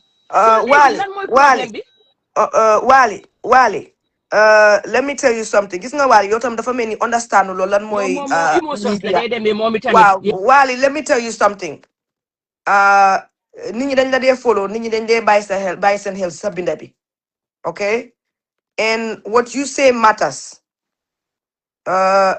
yow xam nga already ne UMC déedéet xaaral rek may ma rek di nga understand fi ma waxee déglu ma rek ak xel you already understand nga ne UMC with or without registration UMC can go and contest if they want to with or without registration you also xam nga ne coalition su waree am so when they put a process in place ñoom mun nañoo dugal seen candidate su leen neexee dégg nga suñ waxee coalition te comme niñ ko waxee comme li Essa Faal wax ku nekk da ngaa ràcca tey sa kanam ñoom ñëpp dinañ ràcca ne suma kanam laa bugg a tey as a political party leader waaye at the end of the day buñ jàkkaarloo each other taxaw si bool bi pour ku nekk nga danka sa maalo ku nekk di nga xam sa loxo fu mu toolu ñoom xam nañ loolu man li maa gis yow li nga gis loolu la ñëpp di gis Gambia kenn dofut xam nañ Talib Bensouda lim àndal xam nañ Talib Bensouda du ko yàlla may xam nañ Talib Bensouda nu mu nekkee a political threat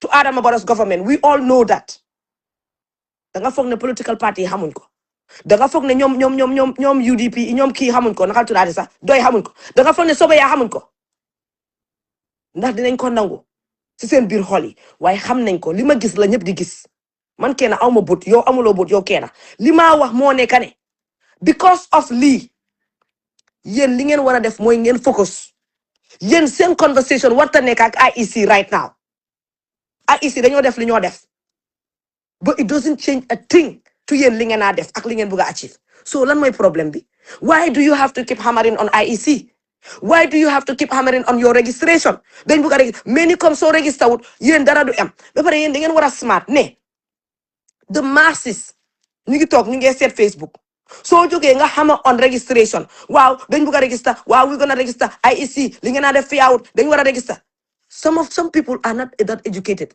they may think ne IEC su leen register wut yéen you guys are done when that is not the actual fact so you have to stay away from those kind of rhetoric or those sentiments because the last thing you want for people to think is ne suñ leen register wut yéen doo leen mun a taxaw when you allow that message to stick you are done before even nga come on arrival you are done because what's gonna happen am na xale yoo xam ne am na nit ñoo xam ne ñoom baro dinañ leen approach pour jox leen xaalis pour ñu register am na famille yoo xam ne ñoom baro ñu ngi leen a approach right now pour jox leen ay 5000 pour ñu dem jël register suñ paree ñu jël seen carte yi denc ko man am naa information ne gars yi dañ day jël seen suñ register ba pare gars yi dañoo jël seen carte yi ñu denc ko dinañ ko delloo ba registration ba sani jot pour ñu jox leen xaalis ñu dem sani ji.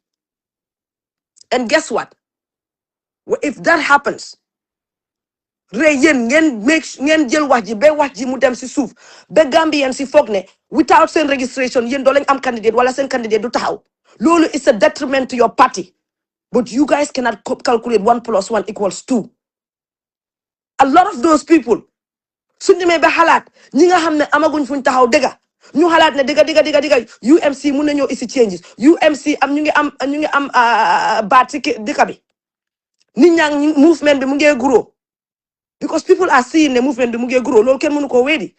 The pictures are out there every single day. Yéen a ngi génnee ay détails yéen a ngi génnee ay foo leen am meeting nag seen gox yi ak yooyu noonu. Loolu daf dee control the people's narrative, the controls people's minds. You guys are winning just from that. Ku leen bëggutoon a sànni sax dina xalaat ne hey ñii am nañ doole xaaral ma dem toppaleen. But if you allow the other contrary narrative to pour mu stick mooy ne lan yéen registration ngeen jonkon di xaar dina am ñoo xam ne dëgëruñ dañoo wax ne Baro ñëw na fi ñaata yoon ñoom Sidi Ndiaye yónnee nañ fi ñaata yoon ñii duñ mun a register xaaral ma dem toppañile. Do you see the point? Lii waruma ko wax si kaw but I have to say it because some of you guys mel ni dafa nekk ne da leen di xalaat. This is common sense. This is no brainer. So now that you know this information, your strength is not hammering on IEC na register wulen because that's what your opponent wants. You don't use that. May ma rek ba ma pare because nekkul yow kenn lay waxal ñëpp lay waxal UMC yëpp lay waxal. It is very important yéen ngeen understand game bi naka la.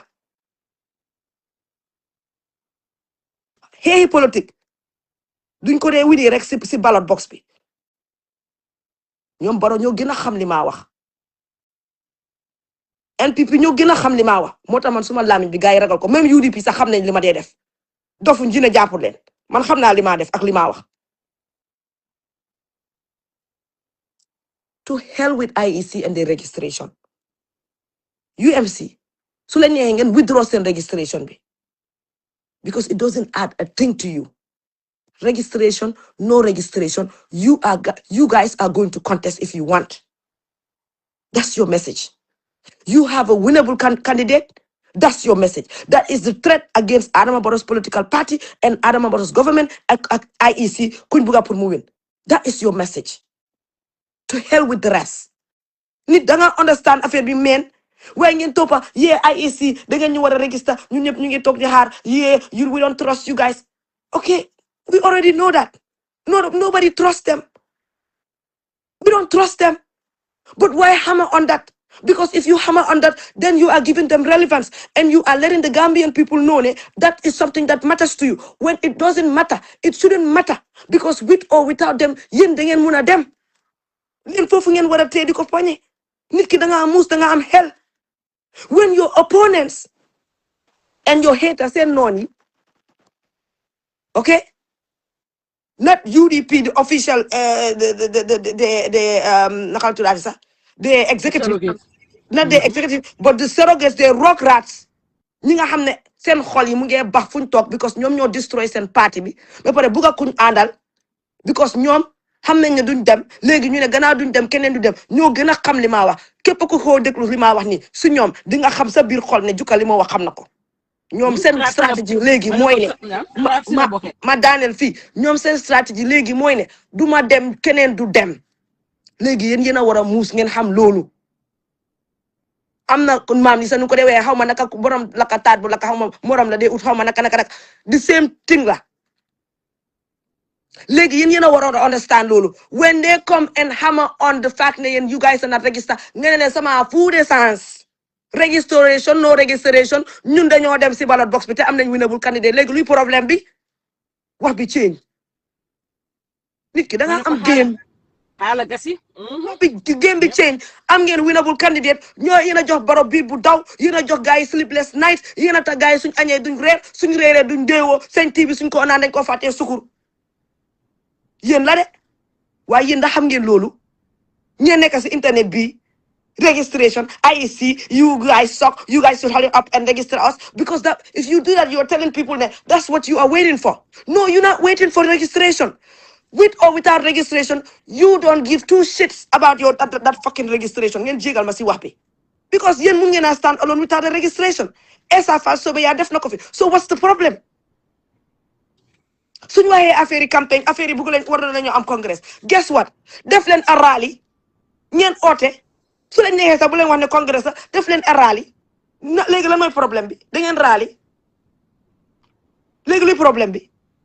Ngeen taxawal ki ngeen a taxawal dañ bañ a gis seen doole xam nañ ne boo leen génnee xaw ma mai ngeen a génn xaw ma april xaw ma kañ ngeen a génn ñoo gën a xam ne boo leen génnee ñu xam ne lépp a dëgg la ñoo ko gën a xam loolu lañ bañ a gis nag. Again, the way things unfold on the ground controls the narrative of people's mind. Narrative controls wax naa leen election is not only the ballot, it's the mindset.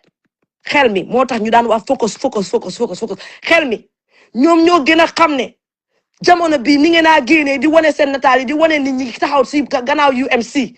It's a threat to them because yéen a ngi control the narrative, yéen a ngi control the minds of the voters.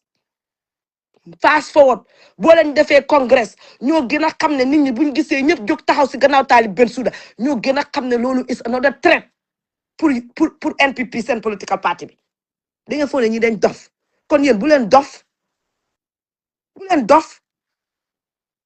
bu leen jox doole yéen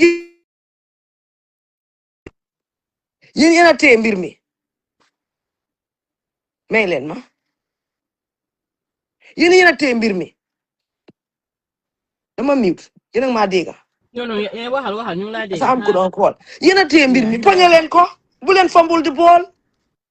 Yéen fi ngeen jógee dafa sori si jamono bu gàtta fi ngeen jógee dafa sori si jamono bu gàtta nag yéen li fi xew dafa bari de ñun dañ wax ba xotteeku yéen tuuti ñu lekkaleen yéen balaa ngeen a taxaw balaa ngeen a nekk UMC yéen da leen bëggoon a fray lekkaleen yéen ndikoon doo leen mun a taxaw déggu leen ñu de ñun ñu taxaw fii reyante fi jël bulet bi ñu saaga ñu fi AI ñu fi xas ñu fi def ñu lu nekk dañ faale léegi yéen doo leen focus leen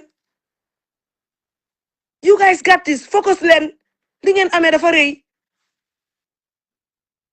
game danga ko understand you don't fight with cards only you don't fight with voters card only you fight with your mind and when you fight with your mind dangaa gañe balaa ngaa taxaw loolu ngeen war a focus on brother Wally maa ngi la gis yaa ngi bind IEC don't focus on IEC. Yeah, Juga, can you just give me 2 minutes? Let me clarify something here, because maybe there is something, if you don't talk to us, you may not know. Maybe you see a lot of things up, you don't see them on the ground. Let me just put it to you. IEC has a lot of schedule. UMC. Me, I don't even talk about registration process because I know it is it's in control of official from United Movement for Change. But what I want to put it to you, first of all, IEC statement bi buñ joxe ni li warta nekk ni in a democratic country IEC dafa war a ñëw mu wone the development we have made within this short period of time on the process of registration. First question must go to the amount of people they register. Second question must go to the amount of mistakes they have. The third question is the political parties registration process. They must highlight. But this press conference go directly to United Movement for Change.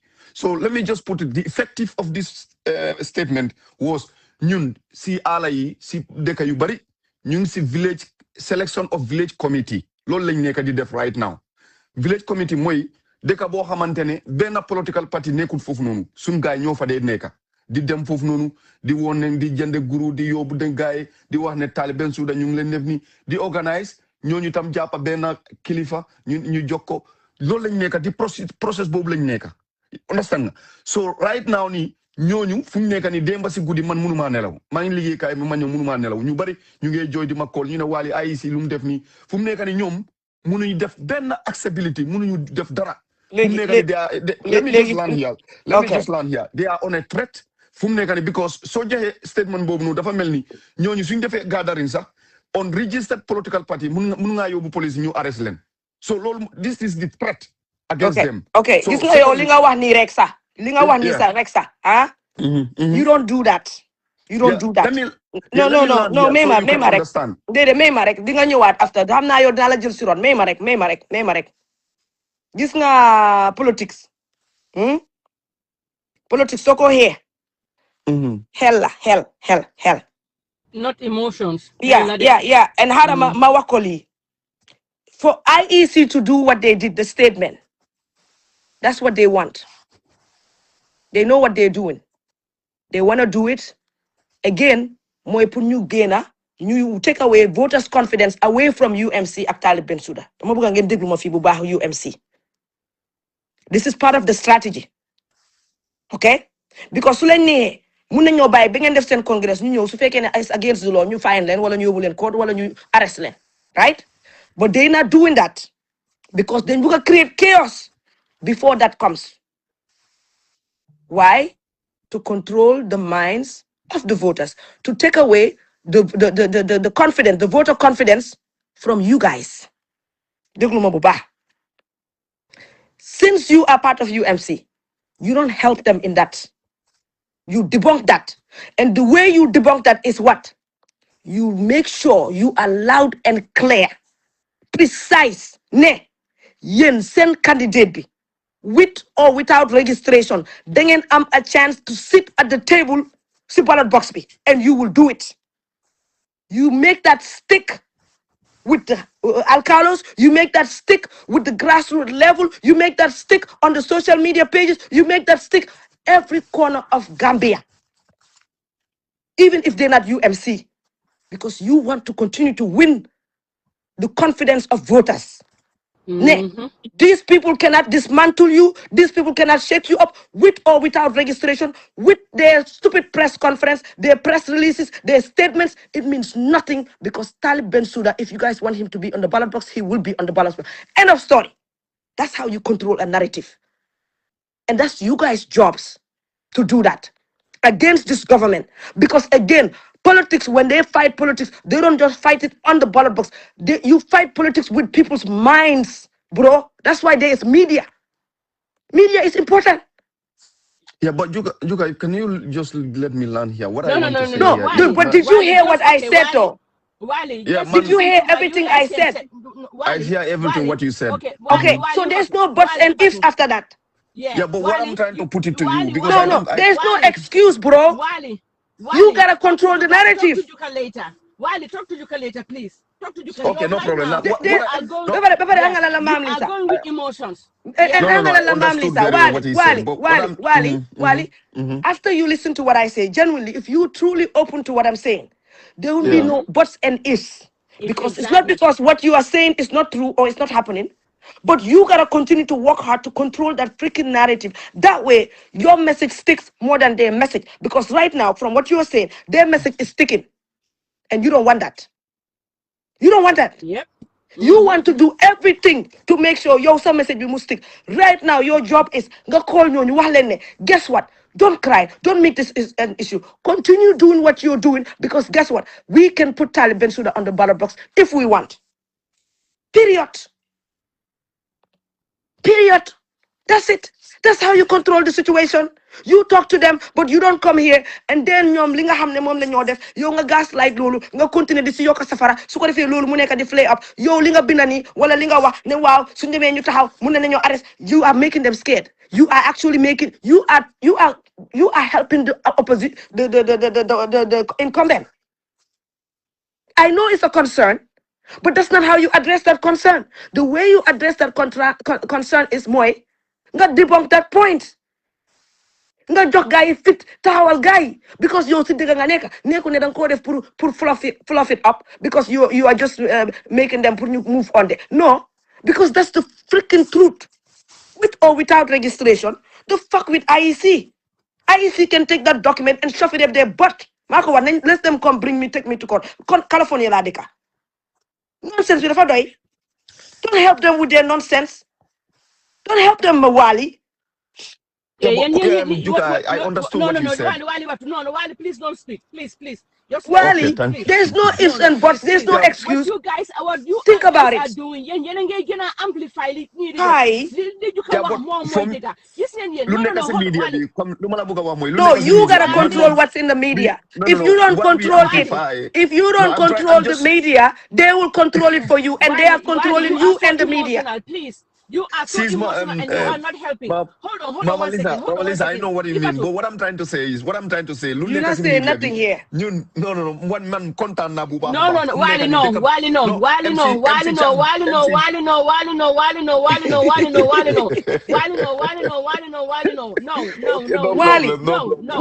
Wally, on a serious note, Wally, on a serious note, Wally, on a serious note, Yeah. you gotta think 10 steps ahead. 10 steps ahead. You don't give your opponent voices. Exactly. When you speak, when you say what they are doing, okay, you are giving them voices. You speak about what you are doing and where you are making progress. You continue to control the narrative that way. Déguloo de Wally. You déguloo ma Wally. No, yow soo ma déggoon Wally doo wax why and but. Doo wax why doo ma wax but. Yow soo ma déggoon. Yow déguloo ma. You guys will also no, I agree with you, no problem. No, yow déguloo ma. No, bro, yow No, déguloo ma. No, No, déguloo ma. I'm sorry, déguloo ma. Yow sax ma ko dang ko saxat. Your contribution is amazing. I will also encourage you to always come online, but it will be effective too when we put more pressure, because I see Mr. Cisse, Ousmane Cisse, bindana si Kër Fatou, MC Cham bindana si Kër Fatou. So a lot of UDP tam jox na press conference, PDY tam jox na press conference concerning about IEC, which I'm okay, I'm happy with it. But right now, luma gana stress moy voter registration bi su nekké sun parti mu don't register. We will make more, we will improve lot. We will our No, but you guys are registering. What's the problem? Wally, don't worry about that. No, what's the problem? You guys are registering. Oh, you mean like if your party is registered? No. Hold on. Wally, hold on. No, Wally, you have a problem. Wally, very problem. Wally, as long as you're Wally, sir, as long as okay, you get the fling and water, you don't get I want to ask him one question. Bala mama like Wally Junior. Yen bi ngeen commencé ba tey yéen mus nga naa dem fen ñu borom mu ne moom du dem register onda du dem mu register voters card bi because yéen amagu leen registration IEC kenn mus na leen ko No, we don't have that. waaw léegi déglu ma rek déglu ma don't be ahead of yourself, just 1 second, we will get there, you and me, yow maak yow léegi kenn mus na leen wax loolu. No, kenn musul mus nga naa approach kenn pour mu ñëw si seen meeting yi ñu ne leen ndax yéen register ngeen seen parti bi kenn mus na leen ko wax. No, never. Talib Bensouda kenn mus na ko invite si football field yi ngeen dee def nii bébé yéen a xale taxaw di ko laaj na dan moo tax registré seen parti ndax loolu mus naa am. No, loolu amul. Talib Bensouda développement yi moo def KMC ndax kenn mus na ko stop because you know ko registré wuloo sa parti bi. Loolu musta am. Okay, so what's the problem? The problem is we could have No, there's no could have. There's no could have because you know what, Wally, that's in your mind. That's not reality on the ground. That's in your mind. That's in your mind. And you know what? That is your job. If you think that it's actually affecting it, that is your job to put it to the people. Nay, it doesn't make a difference because you can still put your candidate on the ballot box. That's your job. That's what you need to do, convincing people on that. Until you do that, if you see that as a problem, then you need to convince people that this is not a problem. But until you do that, that means that you're the flow ligay. You're amplifying your voices, opponent. And your voice, you should be amplifying your voice, not your opponent's voice. If you think that is a problem, then you must go on the ground and tell people, come with us, because with or without registration, we good. Nigga, we good. As you said, but I will prefer us to be registered right now. So no, there's no preference. Okay, Wally, are you on undercover? Are you MPP?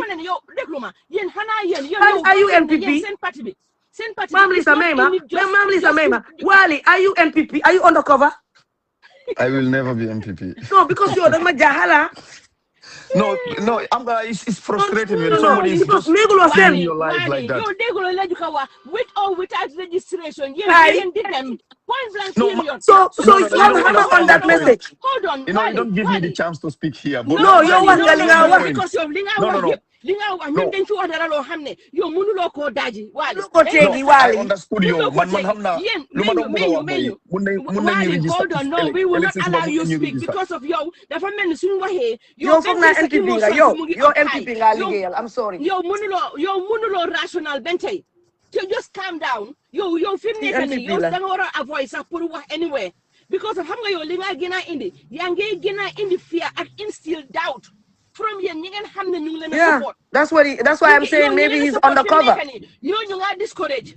Yeah. And you shouldn't be discouraging somebody. You have to encourage them. Hey, with or without registration, continue and election. Exactly. And if anybody, you hear what Kemo Bojang said yesterday. Yeah. You have to believe in what you want. And also, Ma'am Lisa, if anybody thinks of the opposite, if anybody is scared, soon register with them, you guys are not doing your job. Because it's your job, let me finish, it's your job to actually let people know with or without registration, so that shouldn't be an issue. That's a non-starter. So therefore, you are actually failing at that job. Because you need to make sure people know that. But neko def lol, yo linga neka def moy de hammer on, then you wanna register, then you wanna. That means yo yange talk pins on needle, they help when you register. Is that why? Why do you give a shit about registration? Esam by file, didn't he go contest in 2021? Was he registered? Huh? Was he a registered party? So what's the problem? It's the list. If you give me let's say 2 minutes, I will just say something. No, 2 minutes, Mama Lisa. Mama Lisa, I want to say something. If you don't give me 2 minutes, people know. Registration, okay? It's the list you're linging what halat. No, key NPP. I'm sorry, I'm done with him. It's the list more linging what halat. Continue winning hearts. And they have been doing that. And they need to continue. You understand? And continue what you're doing. They're all behind you. Why your people are calling you, your young gonna instill fear and doubt in their heart. Yesterday, regardless of register or not. Nobody can stop us. Registration has nothing to do with you. Nobody can stop you guys from contesting. We were just trying to register for the future. Who the hell is Adam Barrow? And you know what, Ma'am Lisa? They can also even tell them we were just trying to register for the future, but we don't really need the registration. So who give a shit? They can take the registration and shove it up their butts. Nyom nyep. And nothing is going to change with you guys. So that's your message to your people. And that should be your message on these Facebook streets. Why you young Firek, the gaslight affair, many your NPP. Man mala understand, bro. Huh? Dafa wacha. Munge request that. How majila? Dafa wacha. Munge request that. Sisu. Ak benen brother bitam koku tam munge request. How majilko? No, Wally man dama Wally yo man la yo NPP nga ndax lan nga yo man fi mu nekk ni yow moom dama la xoolee ñaari benn kona hi yo ma jama. He is so full of emotions. But mom, do they rationalize? That is one thing. Mom shouldn't tell damana. And he needs to stop that. Because that is not helping your party. That is and to me it's like when I sit down, Wally Junior. So where is that Wally Junior? It's like mom and you don't want to be face like stuff like be UDP. So what happened? But while if you make everything is all emotions, while the registration is the list. Yen continuing doing hard with or without registration. UMC them. While you already. With people. Yeah. Young fee. Okay, munge wane yange request. Okay, how much young kuba? Acha continue, Ma'am Lisa. Okay, man luma buga wax moy. Man I know even tomorrow they can register UMC. But what I'm trying to say is situation bu nekk ni.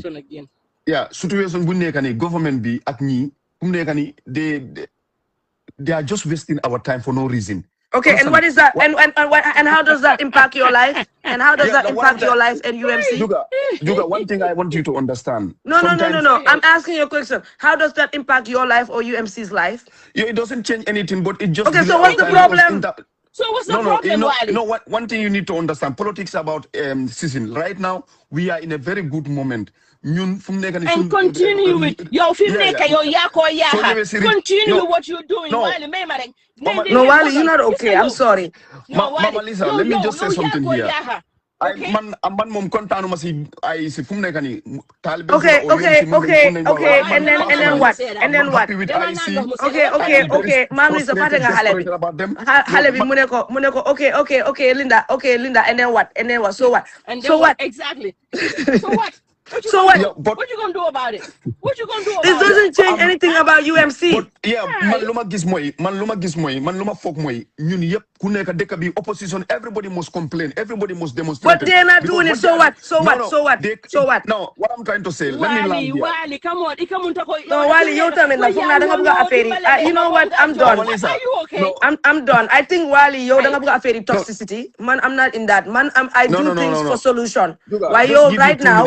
Nekuloo di solution. Yo, you like to be stuck on the problems. That's all they can do. That is all they can do. Right now, right now, UMC name continue to You are undercover, I'm sorry. Nobody can stop them from the Inshallah Rabbi.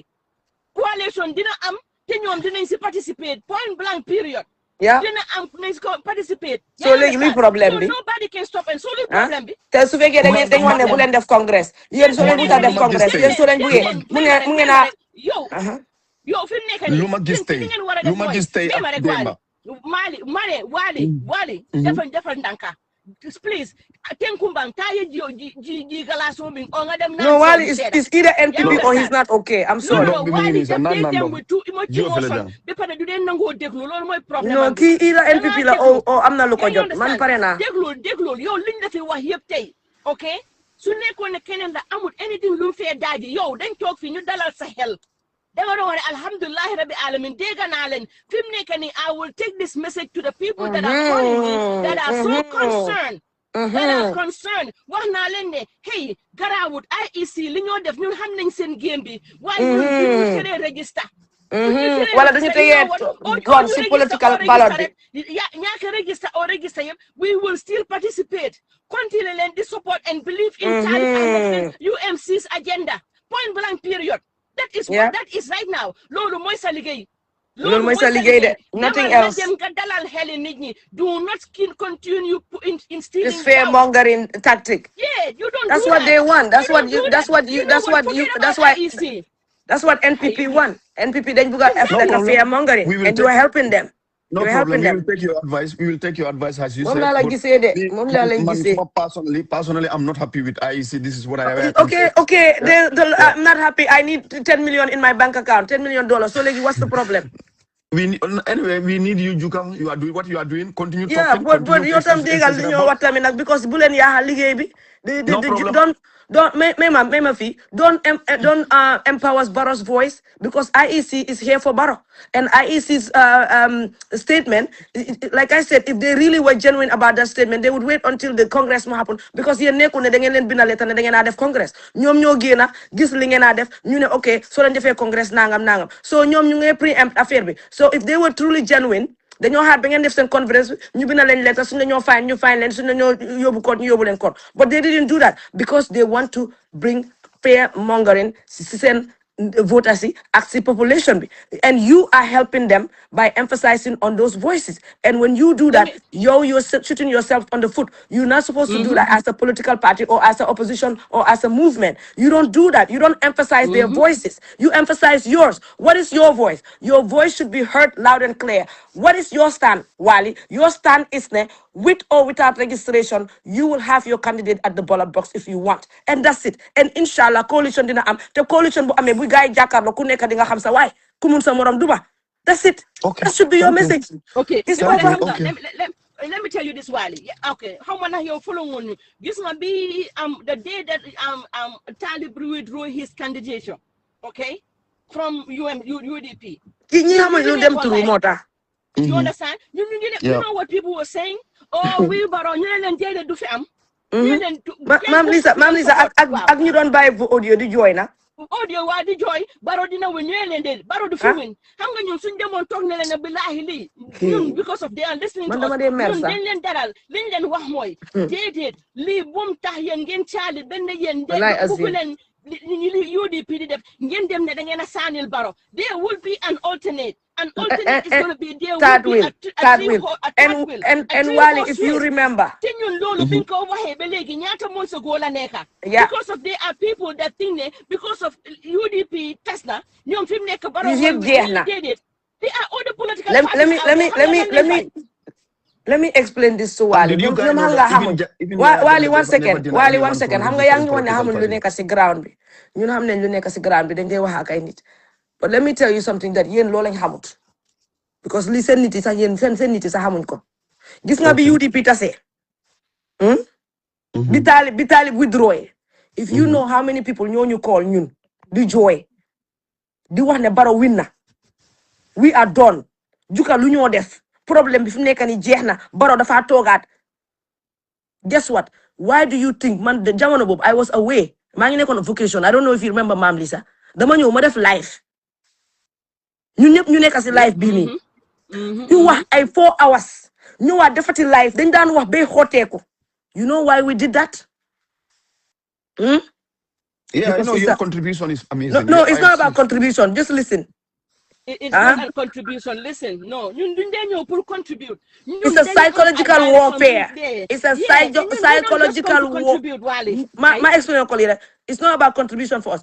It was psychological warfare that was imminent. We had to do it to control the narrative and the mindset of Gambians. Nenen, we can do this. We can have it. We can ragal. That will so what I am the far am. Degulomade. Moo taxoon ñu doon ñëw live man I'm exhausted from those 2 months or 1 month Hadi Kinte dafa feebar after dafa tëral lopitaan tuuti mu dee because daf dee lii comme vampire daf dee sox sa energy bi to fight dañ doon ñëw di wax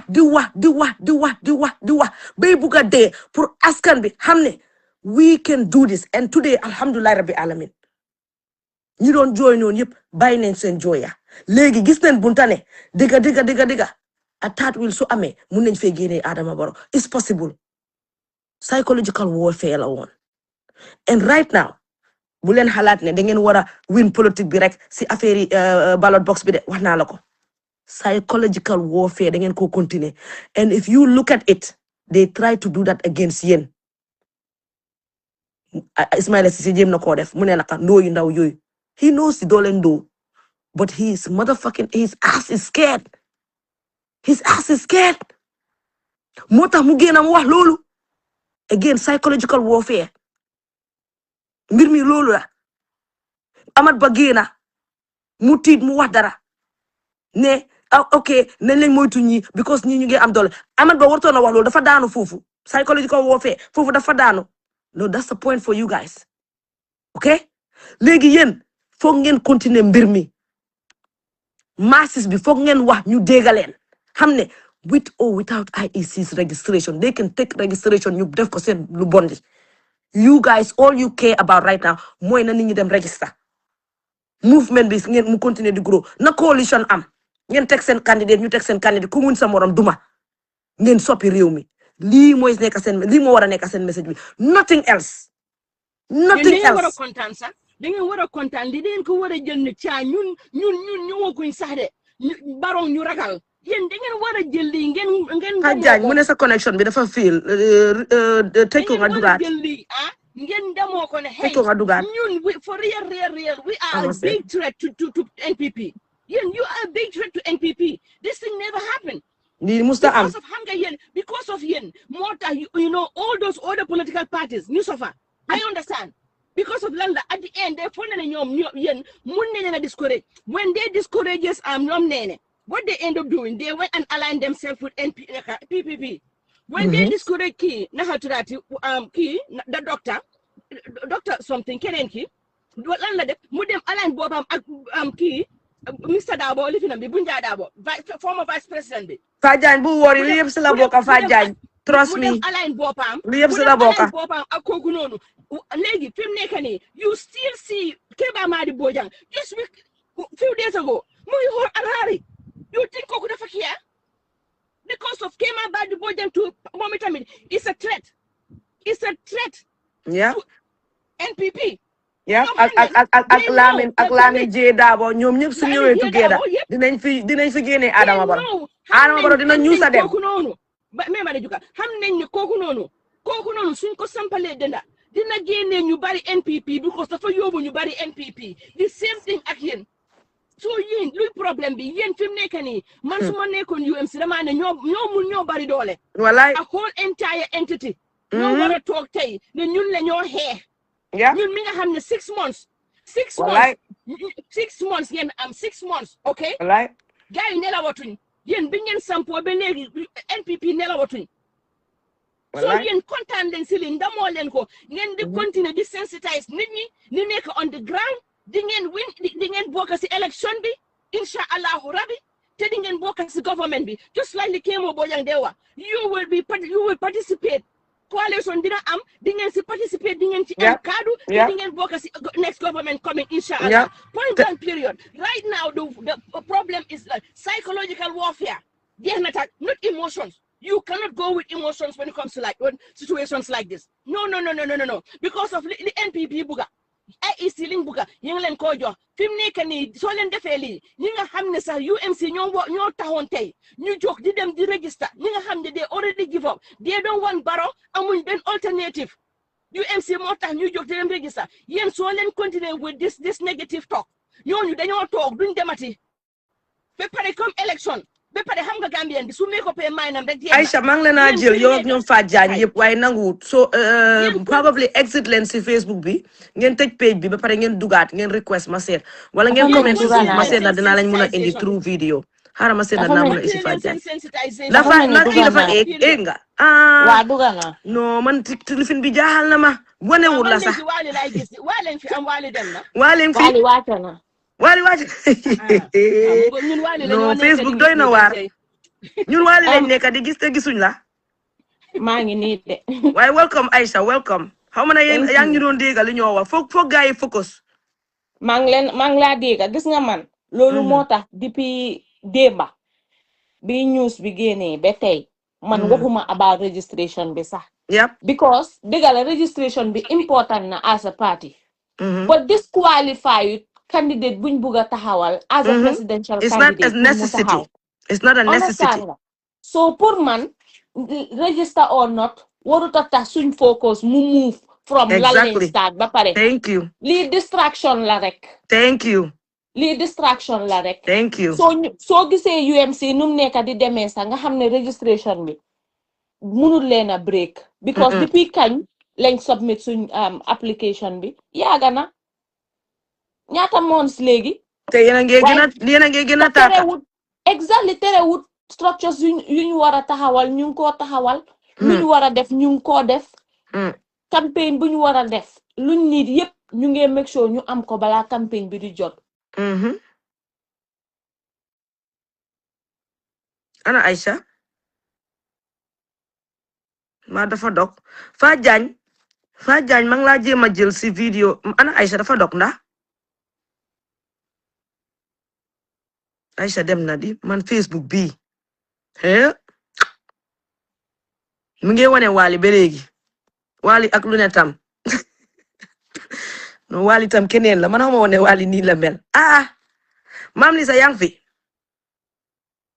maa du man kenn maa fi nekk léegi Lisa mbaa jaama la maa ngi fi Aisha dafa drop Aisha ñu ko aadaat mu ngi wax aadin so hopefully dina dugg si léegi nii Aisha wàcc na no Wally waaye Wally tam keneen la waaye daal xam naa ne daal Fatou Jagne maa ngi la gis yaa ngi wax ne bu leen wax lépp xoola lépp si la bokk trust me xoola dañ egga feena foo xam ne gars yi foog ñu xam ne ñun xam nañ what the hell is happening yap te duñ leen ko bàyyee de kaas yëpp la ñoo toj waaw psychological warfare la gars yi di def ñu juuj lañ ko rek ñu wan leen ne psychological warfare bi ngeen naa def yëg nañ ko dinañ ko tasaare si àdduna bi ñëpp dégg ko ne psychological warfare la mbir mi du carte rek psychological warfare la te pour ñun ñu taxaw fii sax wax leen li nga xam ne moo xew psychological warfare la sa biir psychological warfare ba sa la ñoo warfare yaa ngi maa dégg Fatou Jagne ma maam li sa yow dégg nga li ma wax sa biir psychological warfare ba dañ fa dugga déedéet moom understand yëpp sa psychological warfare ba la déggul ñu de psychological warfare ba sa biir leen nekk taxaw nag defaat beneen psychological warfare dugalaat si beneen ñu ko psychological warfare di dem ñu dégg xam nañ li maa wax lii yëpp dañ ko war a wax waaw mooy lan li gars yi bugg a def mooy dañ bugg a win seen xel yi moo tax IEC chairman bi ak kanamam gi mel ni ma ne ko kanamam gi mel ni bulet dafa am feneen fu Fadiane doon waxee yow xëy na understand bi xëy na xam naa dégg naa la xam naa foofu trust me suñu wàccee dinaa la ko wax xam naa fi moo wax ba gars yi tasee yooyu yëpp dañ ko waroon a def te def nañ ko mooy lan mu ñu giteen ngay xam nañ waaye li ngeen a wax rek Aïssa maa ngi laa aat waaye jëlut waaw Aïssa ngee dalal xel and fi mu nekk nii our advice to UMC supporters okay please continue leen ngeen di def li ngeen di def yéen fi mu nekk nii yéen mi ngeen xam ne yéen a gën a vocal do not go on platforms saying that I'm disappointed di wax about registration no don't do that di huloo about registration opponent exactly seen opponent yi moom ngeen di jox ay weapon pour ñu use ko against yéen they will use it people will start going behind the scene now gisuloo leen li leen doon wax ñoom ñu ngi nii ñëw ne mënuñoo register duñ taxaw imagine duñ taxaw so balaa caag ñëw leen si ñun dañoo ñëw discourage seen nit ñi yéen fi mu nekk da ngeen léegi da ngeen am liggéey de right now da ngeen am liggéey bu bari yéen seen liggéey bi mu ngi soog a commencé as a UMC supporter okay and a member yéen seen liggéey bi lii no it's not going to be easy lu yomba rek duy baax foo leen jaar ngeen dem through obstacles yuba ñu ngi laa accept waaye jëlul la yuba jégal ma de nekkul ne dama la bëgg a jël xam ne yéen a ngeen dem through it yéen fi mu nekk yéen a war a taxaw seen digga takka seen digga bem ne koroj bem ne képp jigéen ñi uti naka malaan góor yi uti belta taka ko bem dëgër nag jàmmarloog nit ñi di wax ak ñoom ñun suñu register ñàkk register ok loolu tax ñu dem anybody ku fi toog ne dangaa rene register wuñ yow kon yow li nga oote nekkul ci yow parce que IEC bi ñëpp la fi nekk te ñëpp la affect su nekki loolu la yéen ngeen continuer di def li ngeen di def dalal seen xeli nit ñi ñu ngi leen jox loxo Gambian beng leen jox loxo ñu ngi leen jox loxo jox leen boppa jox leen xel xamul tax nekkul di jël Aïssa léegi Aïssa tëjal bala ma maam li sax Aïssa bala ma tëjal sa Facebook bi nga dugaat nga seet xamul tax nekkul di la jël Fatou Jagne tam nekkul di ko jël Aïssa exital nga ñëwaat wala ngeen comment ma seet na dinaa leen jël through video continue maam li sax Omstra mu ne they already started saying that that's the thing now they would use it against yéen li ngeen di def mooy dem leen ngeen toog ngeen jaamaarloo ñoom people will start discouraging and they will even start calling people that are supporting you yéen fi mu nekkam seen liggéey mooy hey bu leen déglu ñun Gambia bi fii electoral laws you can Omstra mu ne ñoom xamoon nañ ne loolu dinañ ko def so ñoom tamit already ñu ngi commencé nañ di wax li ñu war a wax gars yi so da ngeen war a emphasize those voices ngeen continuer di dooleel seen nit yi dem leen ngeen register dem leen ngeen ba pare ola suñu la wayee war la doo lañ am congress if you want to call it congress you call it congress if you want to call it a campaign you call it a campaign orale ñëw nga Aïssa waaw li ma doon wax rek mooy depuis si suba lii laa bëggoon pour suñ gars yi ñu understand there is no need to panic lii fight la we are young this is a young party boo xam ne youth si ñoo ko form yaa ngi dégg ñun we are young maagetuñ ba nga xam ne mënuñoo fight we will fight to the end ba luñ bëgga dinañ ko am lan moo si jar we register or not suñ register wut ba élection jot taalib dem independent period loolu lan moo si nekk waaye jarul ñuy give up because suñ give up den dafa mel ne ñi lu gaay bëgg dañ koo am at the end of the day man am not moved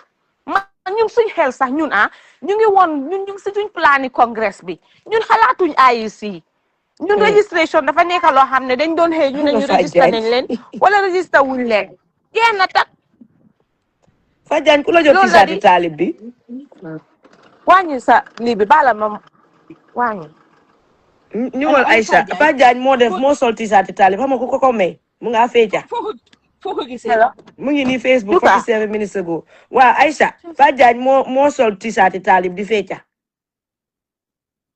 but that is that noonu nga diile ak ñi xam nga fu mu jëlee t-shirt bi moo ma jaaxal am naa daf ko print yu tamit dafa uti nataali taalib rek print ko gis nga ñi ana Aïssa yaa ngi fi xam nga su doon ne comme fa UMC registration la nekkoon di xaar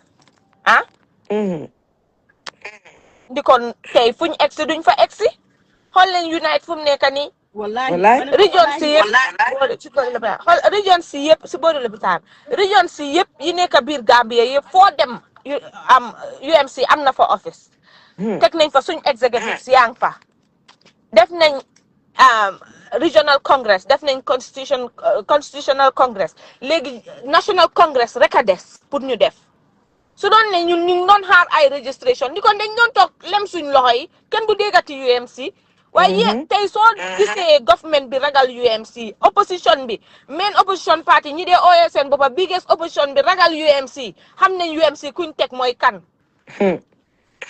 xam nañ ko yéen loolu man loolu rek fierté la si man loolu kontaan la si man tey kii moom mu ngi ko binda dama kontaan ma ne ñun ñëpp tey képp koo xamante ne yaa ngi support UMC tey da nga war a fier si sa boppa nga xam ne yow supportuloo mbuucaa mbuuc waaye nga Aïssa ñun tam ngeen xaasal ñu parce que kon képp koo xam ne tam nekku ne da ngaa support Talib waaye da nga taxawoon nga ne kii bàyyi leen ko xel am na loo gisoon loo xam ne tey mu ngi firndeel ne li nga doon xalaat dëgg la parce que moo tax tey NPP di jafur moo tax tey NPP di preempt di jël seen IEC chairman bi pour muy bind ay statement press statement ñu def seen observer headline bu news ne boobu noonu understand because su fekkee ne dëgg IEC dañ concern ñoom konte duñ preempt affaire bi dañoo xaar ba ngeen def because yéen nekku da ngeen leen taagu nekku da ngeen leen di jox leta ne da ngeen naa def congrès seen yoon nekku seen congrès ñoom seen yoon su lim nekk mooy registration konte ñaata nit a register ñana war a register ñana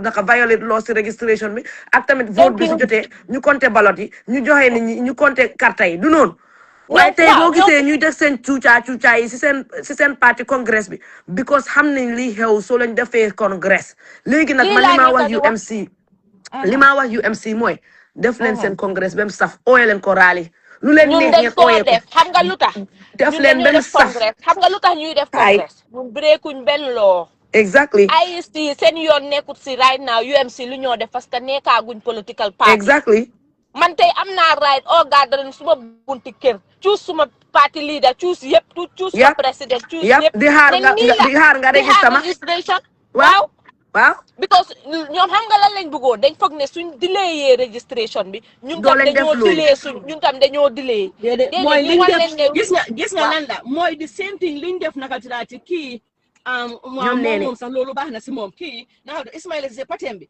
during lan lañ leen def dañ leen rey duñ lifin waaye ñooñu dem court dañoo waste seen time parce que soo leen continué loolu ñooñu biñ waste seen time ñu dem court by the time ñooñu court bi ne leen ne amu leen benn right to deny these people from participating fekka late na because of ñoom ñu ngi concentrate on loolu instead of ñoom ñu woog ne benn tey ne ñoom dañoo taxaw so distraction rek la it's all distraction gis nga right now nii waaye ba léegi yooyu yëpp si am nga mooy li ma doon wax politics is not just about cards, it's also a psychological warfare.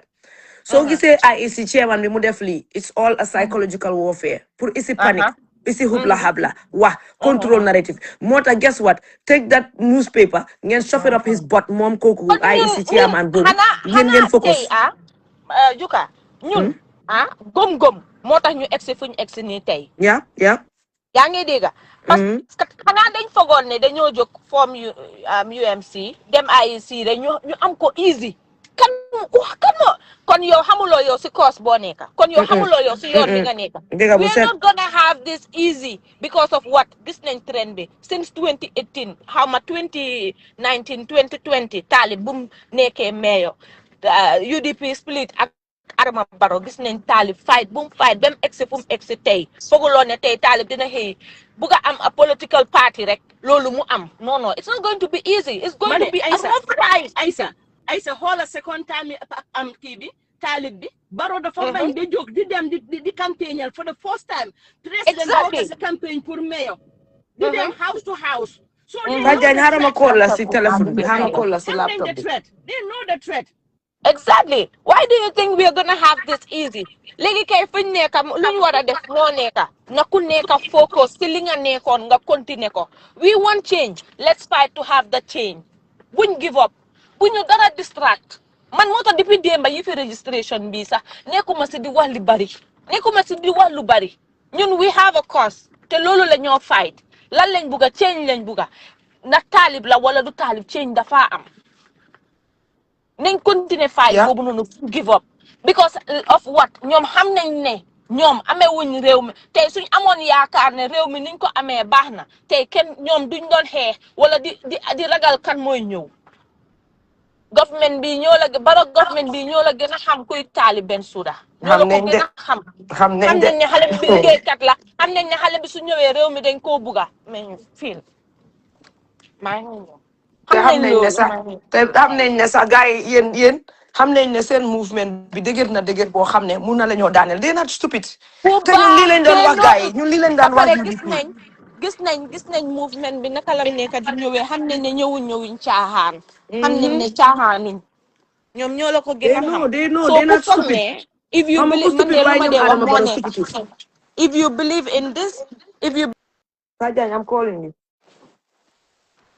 moom mu ngaa dog sax xam nga mënumaa jël Fadiane because mu ngi wane ne Wally mu ngi fi ba léegi jéem naa exit Wally waaye mu ngi wane ne 3 people ñoo fi nekk lii moom affaire la I know ma call Fadiane dinaa la call on WhatsApp kële moom kii demaat na sax Aïcha demaat na waaye at least Aïcha yaa ngi xalaat along the right lines loolu la de so yéen a war a wax si seen biir wax ko si media bi ngeen def li ngeen war a def mu jeex tak waaye maa si Wally yii nii di isi ay fee mongarin moo tax ma ne ko xanaa yow undercover MPP nga because yow sa affaire daf ma jaaxal benn wax bi ñu wax la ko yow mun loo fexe ba understand te lii is common sense is basic information ara ma call la Fadiane mam li sa jëlal ma call Fadiane waaye ñu wax rek mooy ñu ñëw dem si after Fadiane man daal wax bi yëpp naka laati gis naa ne ñi nga xam ne ñu ngi am ñoom demuñ with emotions ñu ngi def ba Fadiane dama ko man maa ko wane nii di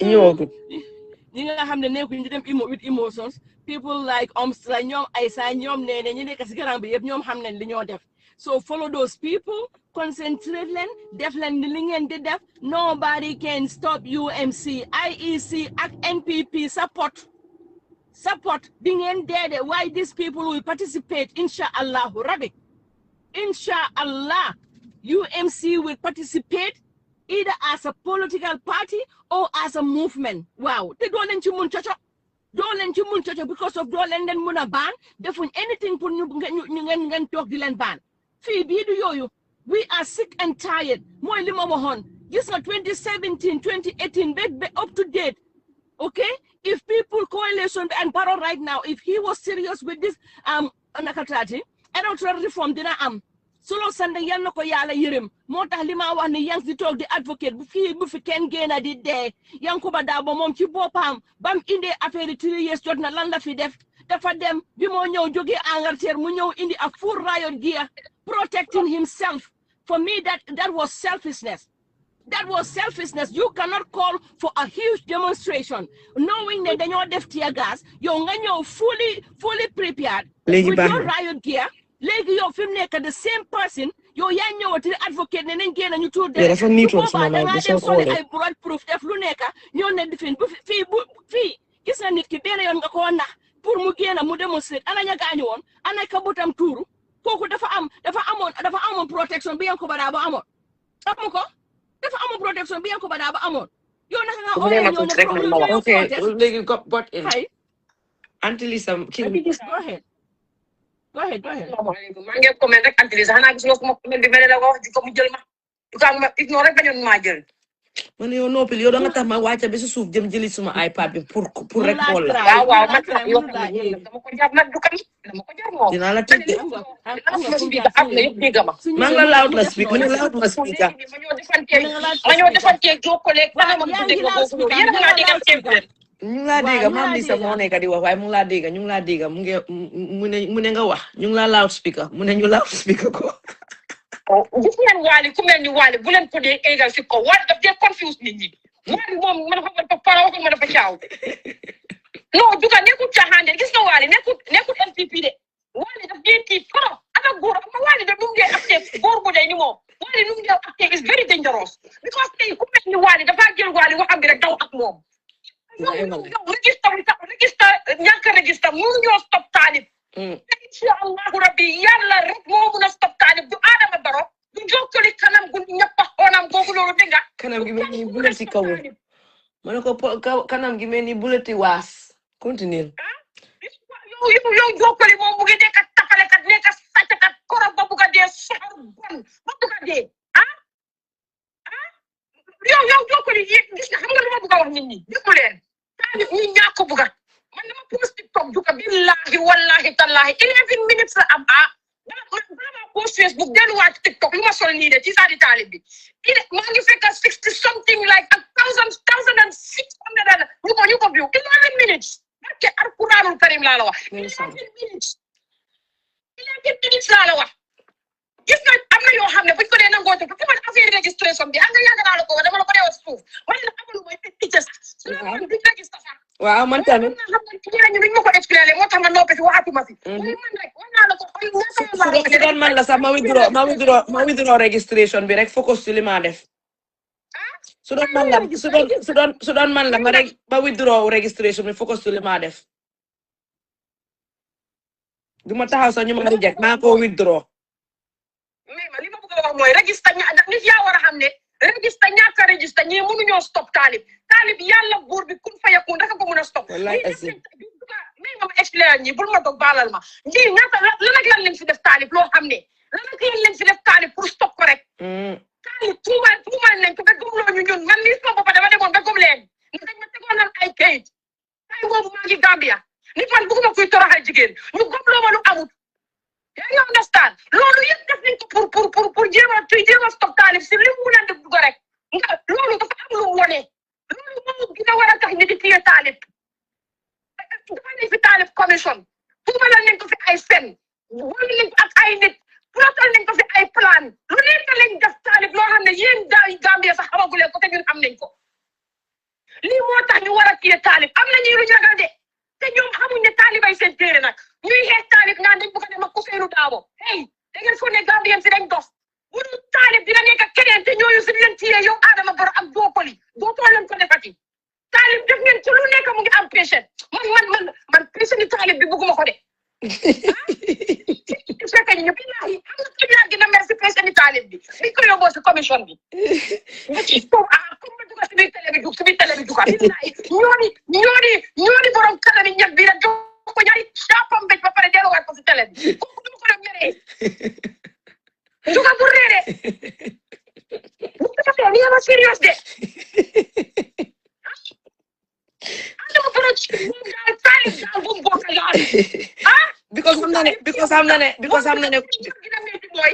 na ne kooku na ko daan li ma gën a metti mooy juga ñii duñ political party fu mu nekk yéen a ngeen ko xañ because of bëgg la ngeen seen lii soxla wuñ leen ñu ngeen def seen def yéen ñii movement leen tamit movement ngeen am si dogal da ngeen di duul amu leen si dogal movement amu leen si dogal small law in that country bu wane mënuñoo def meeting mënuñoo def congress amul benn law bu ko wax IEC amul responsibilité am nekku pour ñu topp am movement political party yi nga xam ne am nañ ko te mënuñ leen di arrange ñoom ñu ne political party bu nekk dafa war a am gox bu nekk dafa war a am bureau ñaata political party lañ nekk di doon foofu noonu yóbbu ay te amuñ bureau taalib wala bureau yu am te kii movement la tam ngeen du si dal try ngeen lu nekk ngeen leen dara du si dal du ko mën a war a dugg si biir live bi taal suma caméra bi toog ak suma stisaat boo sonni ak suma mbaxane bi gars yi gis ma ñu xam ne man dafa biir lu maa wax yow ñi ay acten ay mun nga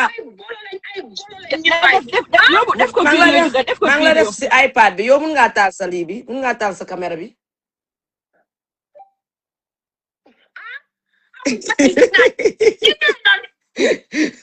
yaay Ali balo ko manar ma xool t-shirt bi wàccel caméra bi ma xool t-shirt bi si TikTok si Facebook bi yow waa ñu laa gis kañ wàccel caméra bi am ku di tamit mu ne gaay ma ngi si Facebook bi day kat yéen bu ngeen taal ngeen ko mo kanam ku lu ka ona bi no du ko pour am di yoon de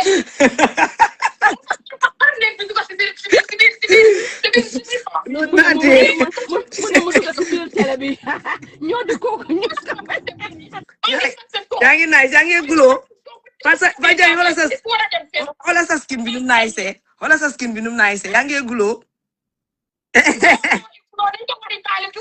waxal ma jukaas waa jukaas moo la gulóoyal wala ma teg la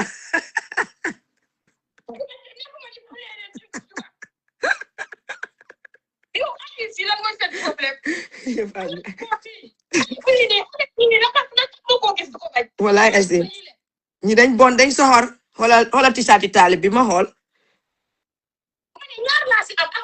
waaw doo ma si yónnee ma maam Lisa waaw yónnee ma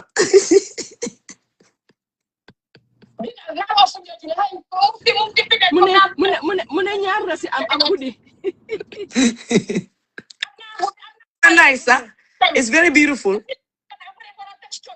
oh te mbaa yu binet bojang di jaay dana binet bojang ko jaay reach out to leen binet bojang foog naa gisoon naa mu sol ko moom tamit foog naa moom daf koo jaay seen kola yi seen design bi dafa nice ana sister Ami seen kola yi seen design bi dafa nice waaye fa jàng sa skin baa ngi nice de yow lu da xoolal defuloo filtre sa skin baa ngi nice ba bëgg a dee silo ma nii yow jokkoli yow def tanam bi mel ni karne mu baam juga bu reere juga burle nag bàyyi ko mu wax bàyyi ko mu serious burle bàyyi ko rek waaw waxal ni nga dégg moom lii moo war a tax ñu xam ne yàlla dafa àndaa taalib te lay ne ñun nekk si xale bu wallaay azim ñun nekk pour toroxal ko depuis day one Adama Barrow depuis kii bu mu toogee ñaareelu liyam bi la ko dina nekk di toroxal te kañ def na campagnal Bakary Badji borom ngaam yooyu noonu mel ni ngaami korget mu dem lu mu defut président dem campagnal pour mayoral imagine loolu mënuloo ko gañe kooku yow mënuloo gëm yàlla Adama Barrow war a gëm yàlla cukat Adama Barrow dafa war a gëm yàlla xam nga soo xalaatee commission bi biñ ko commencé di tey commission bi commencé nañ ko ñaata at commission bi nga wax ni ñaata at lañ ko commencé pour tagget taalib nii because time boobu mu ngi ànd ak UDP foogoon nañ ne dañ moom la ñoo teg wala si commission bi waaw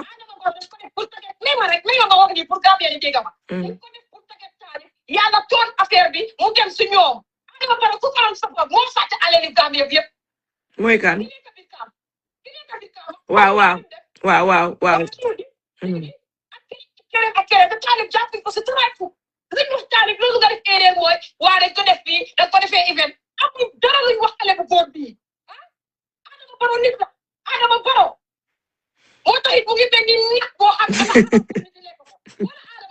Adama Barrow ngi wénga Adama Barrow ngi dinga lekkanima cinga yaramam bi Adama Barrow duru wut nit yaram bi Adama Barrow sax moo duru wut nit moo tax mënut a dem ak jabaram si benn event nit soo ko gisee ak jabaram nga foog ne juróomi nag yuñ boole ak ay selati juga bari naa si wax bala maa wax poojam bi dafa wéngalu Barrow pooj bee wéngalu Barrow bàyyi riba bi sa pooj bee rengaru you know why anyway ñu ñëw bàyyi leen parce que ngoon waxtu bi dab nañu te dama war a ñëw dem si waxtu bi dab nañu waaye foog naa li ñu waroon a wax yëpp wax nañ ko incha allah dinañ dem Amstra maa ngi la bëgg a jël xaaral ma try Amstra Aïcha yow sa bos nekkul di accepté yéen ñëpp mu ne mënu la ñoo jël because mu ne kii yang si live bi already xaw ma lu tax mu ne kii yang si live bi already xanaa Amstra ma call la si iPad bi xaaral juga man ma wàcca nga seen mën a jël Amstra ok all right xaaral ma wàcca ok thank you maam Lisa xam naa ba si kanam all right léegi xaaral ma try gis nga yow bi nga wàccee dafa wàccee ñëpp very good xëy na yow mun ngaa tryaat sax wàccee nag kii nii sax Wali Junior mu ne déedéet mënut a jël Amstra xama jël Aïcha Amstra fayal sa live bi nga fayal sa lii bi sa Facebook bi tëj ko tëjal app bi nga dugaat bi gis nga jël na Aïcha tryalaat ñu seet fa daañ toj na fi close app bi waaw close ma dugaat nga dugaat waaw Amstra tëjal sa app bi tëjal Facebook app bi close ko completely nga dugaat nga seet ñu nekk fi ñu jox leen beneen 15 minutes ñu dem when you are free okay no problem TikTok waaw maam Lisa xam naa dinañ taal TikTok xadi mu ngi xawoon a tawat nag waaye dinañ xëy na ñu taal ko because maa ngi ron errands waaye dinaa ko mën a taal xëy na man ma mute suma téléphone bi Aïcha ñëwal then after ñu ñëw dem si Fadiane toj na fi yéen seen t-shirt bi seen kola yi sax dafa rafet waaw kola si moo rafet so da nga gis ne loo ko def dafa nice yëpp a design yi is beautiful lu ma bëgga comme xam nga li xew lu ma bëgga nit ñi ñu understand ne man especially UMC seen boppa supporter si UMC fans UMC ñooñu laa nekk di waxal buñ give up lii registration kese la ñaaka register or ñaaka register or not registered minute ne mënuñoo dem election te xam nañ ne sa registration dina am inshallah make a difference si yéen daal nen ñoom nañ xool trend bi rek since the beginning buñ submité suñ application ba tey lan lañ defut lu political party yoo xam ne register nañ leen already luñ defut sax UMC loolu la def suñ videos yëpp a ngi on suñ ndippi regions yëpp am nañ seen executive members constituencies yëpp am nañ seen executive members yi léegi lan moo des national congress te inshallah dañoo def congress gars yi mënuñ ñoo stop because ku nekkut sa njaboot mënuloo koo contrôle mënuloo koo élif right now gars yi mënuñoo élif UMC parce que nekkaaguñ seen njaboot nekkuñ political party mënuñ ñoo def dara congress ñun ñoo ko organise ñu ne bu kenn give up ku nekk si li nga nekkoon nang si delluwaat nga continuer ko lii distraction rek la stay leen focus daal waaw nañ focus ku nekk si li nga nekkoon nga continuer ko man lii muuvut ma yëngalut ma sax non man nekkul sax xaw ma lan la man duma ko dee bëgg a discuss sax I remember sometimes léegi-léeg nit li fi ma hey waaye ñii rek register wul ne nangam na ma leen so what it makes no difference. It's not even a conversation. Right now, the focus should be how are you guys registering people? And also the other focus for all political parties more to come together, put you make sure NPP, hale yu ndaw yu nekk di register ni ñu jóg wasi. Hale yi ni amuñ sax 13 years old. ñu nekk di leen register. Loolu moo war a nekk problème yi fi mu nekk political party yëpp taxaw together. Because su nekk ni ñoom xam nañ ne amuñ xaalis pour indi ay gële-gële deg fa ay maire from Ghana wala Guinée di leen isi from maire bi mu maare waaw pare léegi tey ma pare from Guinée bilaay wala yaa lii from Guinée from fii Sénégal ok xam nañ ne amatuñ xaalis maire bi moo maare dafa bi bunta bi gis maa ngi toog si diggi lal bi di wax daf ma seet si waaye from Guinée from Sénégal all these places pour indi leen ñu register ñoom moom xam na ne mënuñ lool léegi ñu ne naka dañoo dem si seen political party si ñu ngi dem si seen doomi NPP njaboot yi dem jini xale yi nekk si koñ bi yëpp ñi nga xam ne ñu ngi 9 ñi ngi 7 ñi ngi 8 years old indi leen pour ñu register lii moo war a nekk waxi political party yi ngeen jóg ngeen xeex lii with IEC yow jokkoli ku ñaf sa maam nga yow jokkoli yow buñ paree ak yow I'm good. Yeah, thank you. Thank you. Yow ku jow waay yow jokkali yow suñ la téye suñ paree ak yow ak sa kanam googu mel ni bulet buñ dëgaat ma ne ko ak sa kanam gi mel ni bulet buñ dëgaat xool ko sa bakkan bu tas bii nii bay bàyyi bañ pare ak yow doomi xaj yi ngeen doon nekkee lañ fa dara lu jël alali réew mi yow IEC report bi nga bi génnoon noonu du yow yaa ngi fa woon si dugaloon nañ xaalis sa account yi yéen si ngeen bokkoon ñu dugal xaalis seen account seen personal account lan la xaalis si Gambie dugal seen personal account da ngeen foog ne nit ñi xamuñ li ngeen nekkee waaye gis nga élection bi ñoog yéen la du or die la ñoog yéen la xaj yi ngeen doon ni ngeen a bon xala ko ba bugga dee da ngeen foog ne yéen mu ngi nga cause chaos kan moo la laaj ba nga bind a press statement ay article jëlal article boobu you shove it up in your booty hole ana Aïcha dafa demaat Aïcha demaat take that goddamn newspaper all of it all the newspapers you press you print this today newspaper yu Gambia yu print today yëpp jël ko nga dugal ko sa waay yow lu bon li ñu dañ faale sa press release xaj yi ngeen doon sa jëbi ni tabala xawma tabala lañ ko dee wax xawma doome xaj non waaye dañ dee jël voters card yi gars yi dañ dee register ba fa dañu jël voters card yi gars yi ñu téye ko mu ngi nii maa ngi koo seet ma ne ko mu ngi nii maa ngi koo seet kanamam ngi ni wangi mbaam xuux doome xaj yow buñ paree ak yow jokkoli dootoo ko defati di yow bañ la selecté es ñi ñaa ngi doon bugg a wax ñu ne déedéet actually he's decent xaw ma naka ah nga ñëw toog fii bugg a yab nit yi doomi xaj yow lijjanti wuñ xaalis bi ngeen jël dugal ko seen personal bank account yi nga ñëw fii nga ne dangaa lijjanti kan moo congrès ak kan moo congrès dinañ congrès sa lu bon li buñ paree xaaral bañ pare si yow dinañ la traumatise ba nga xam ne yow IEC boobu doo ko fekkee 2026 bi incha allah xaj bi ngeen doon ni ngeen naa bon si seen askan bi ah ana IEC ak lan mooy yoonam si congrès xaaral ñu ñëw bàyyi leen balaa ñu fi wax lu ëppa xaj yuñ doon xool ko ak kanamam ah non man ñi dañ ma jaaxal ñi dañ bon jiko su ko nee mu jógee Binjoona suñ paree ak moom billaay dina jógee fi dina dellu fi mu jógee xam nga lan la Adama Barrow def moo tax mu def la lifin bi IEC chairman may wax before even mbir mi start yow nga commencé di tapale di wax ay affaire yi fii doo lañ fi def congrès yéen a moom askan bi ba nga ne doo fi def congrès ah yow doo dem lijjanti xale yi ñoo register doo dem lijjanti voter fraud bu nekk di dem on si ground bi ah tapale kat la kañ parce que gars yi xaalis bu gars yi duggoon si seen du moom turam bi mu ngi woon si report bi turam bi mu ngi fa I remember turu Joe Koli am na neneen ni ko doon ooyee something Koli turu gudda la am different xaw ma naka fàtte naa naka la ran mooy long néewam bi I remember his name xaj bu mu doon waaye bàyyi ko bañ pare dinañ la defal flyer poster la dootoo ko defati nga toog nii ak sa kanam mel ni coup de presse moom xaj waaye anyway we move Baro commencé di paak sa bagage yi dégg nga dross yu mag yeeg yu ndaw yëpp commencé di ko paak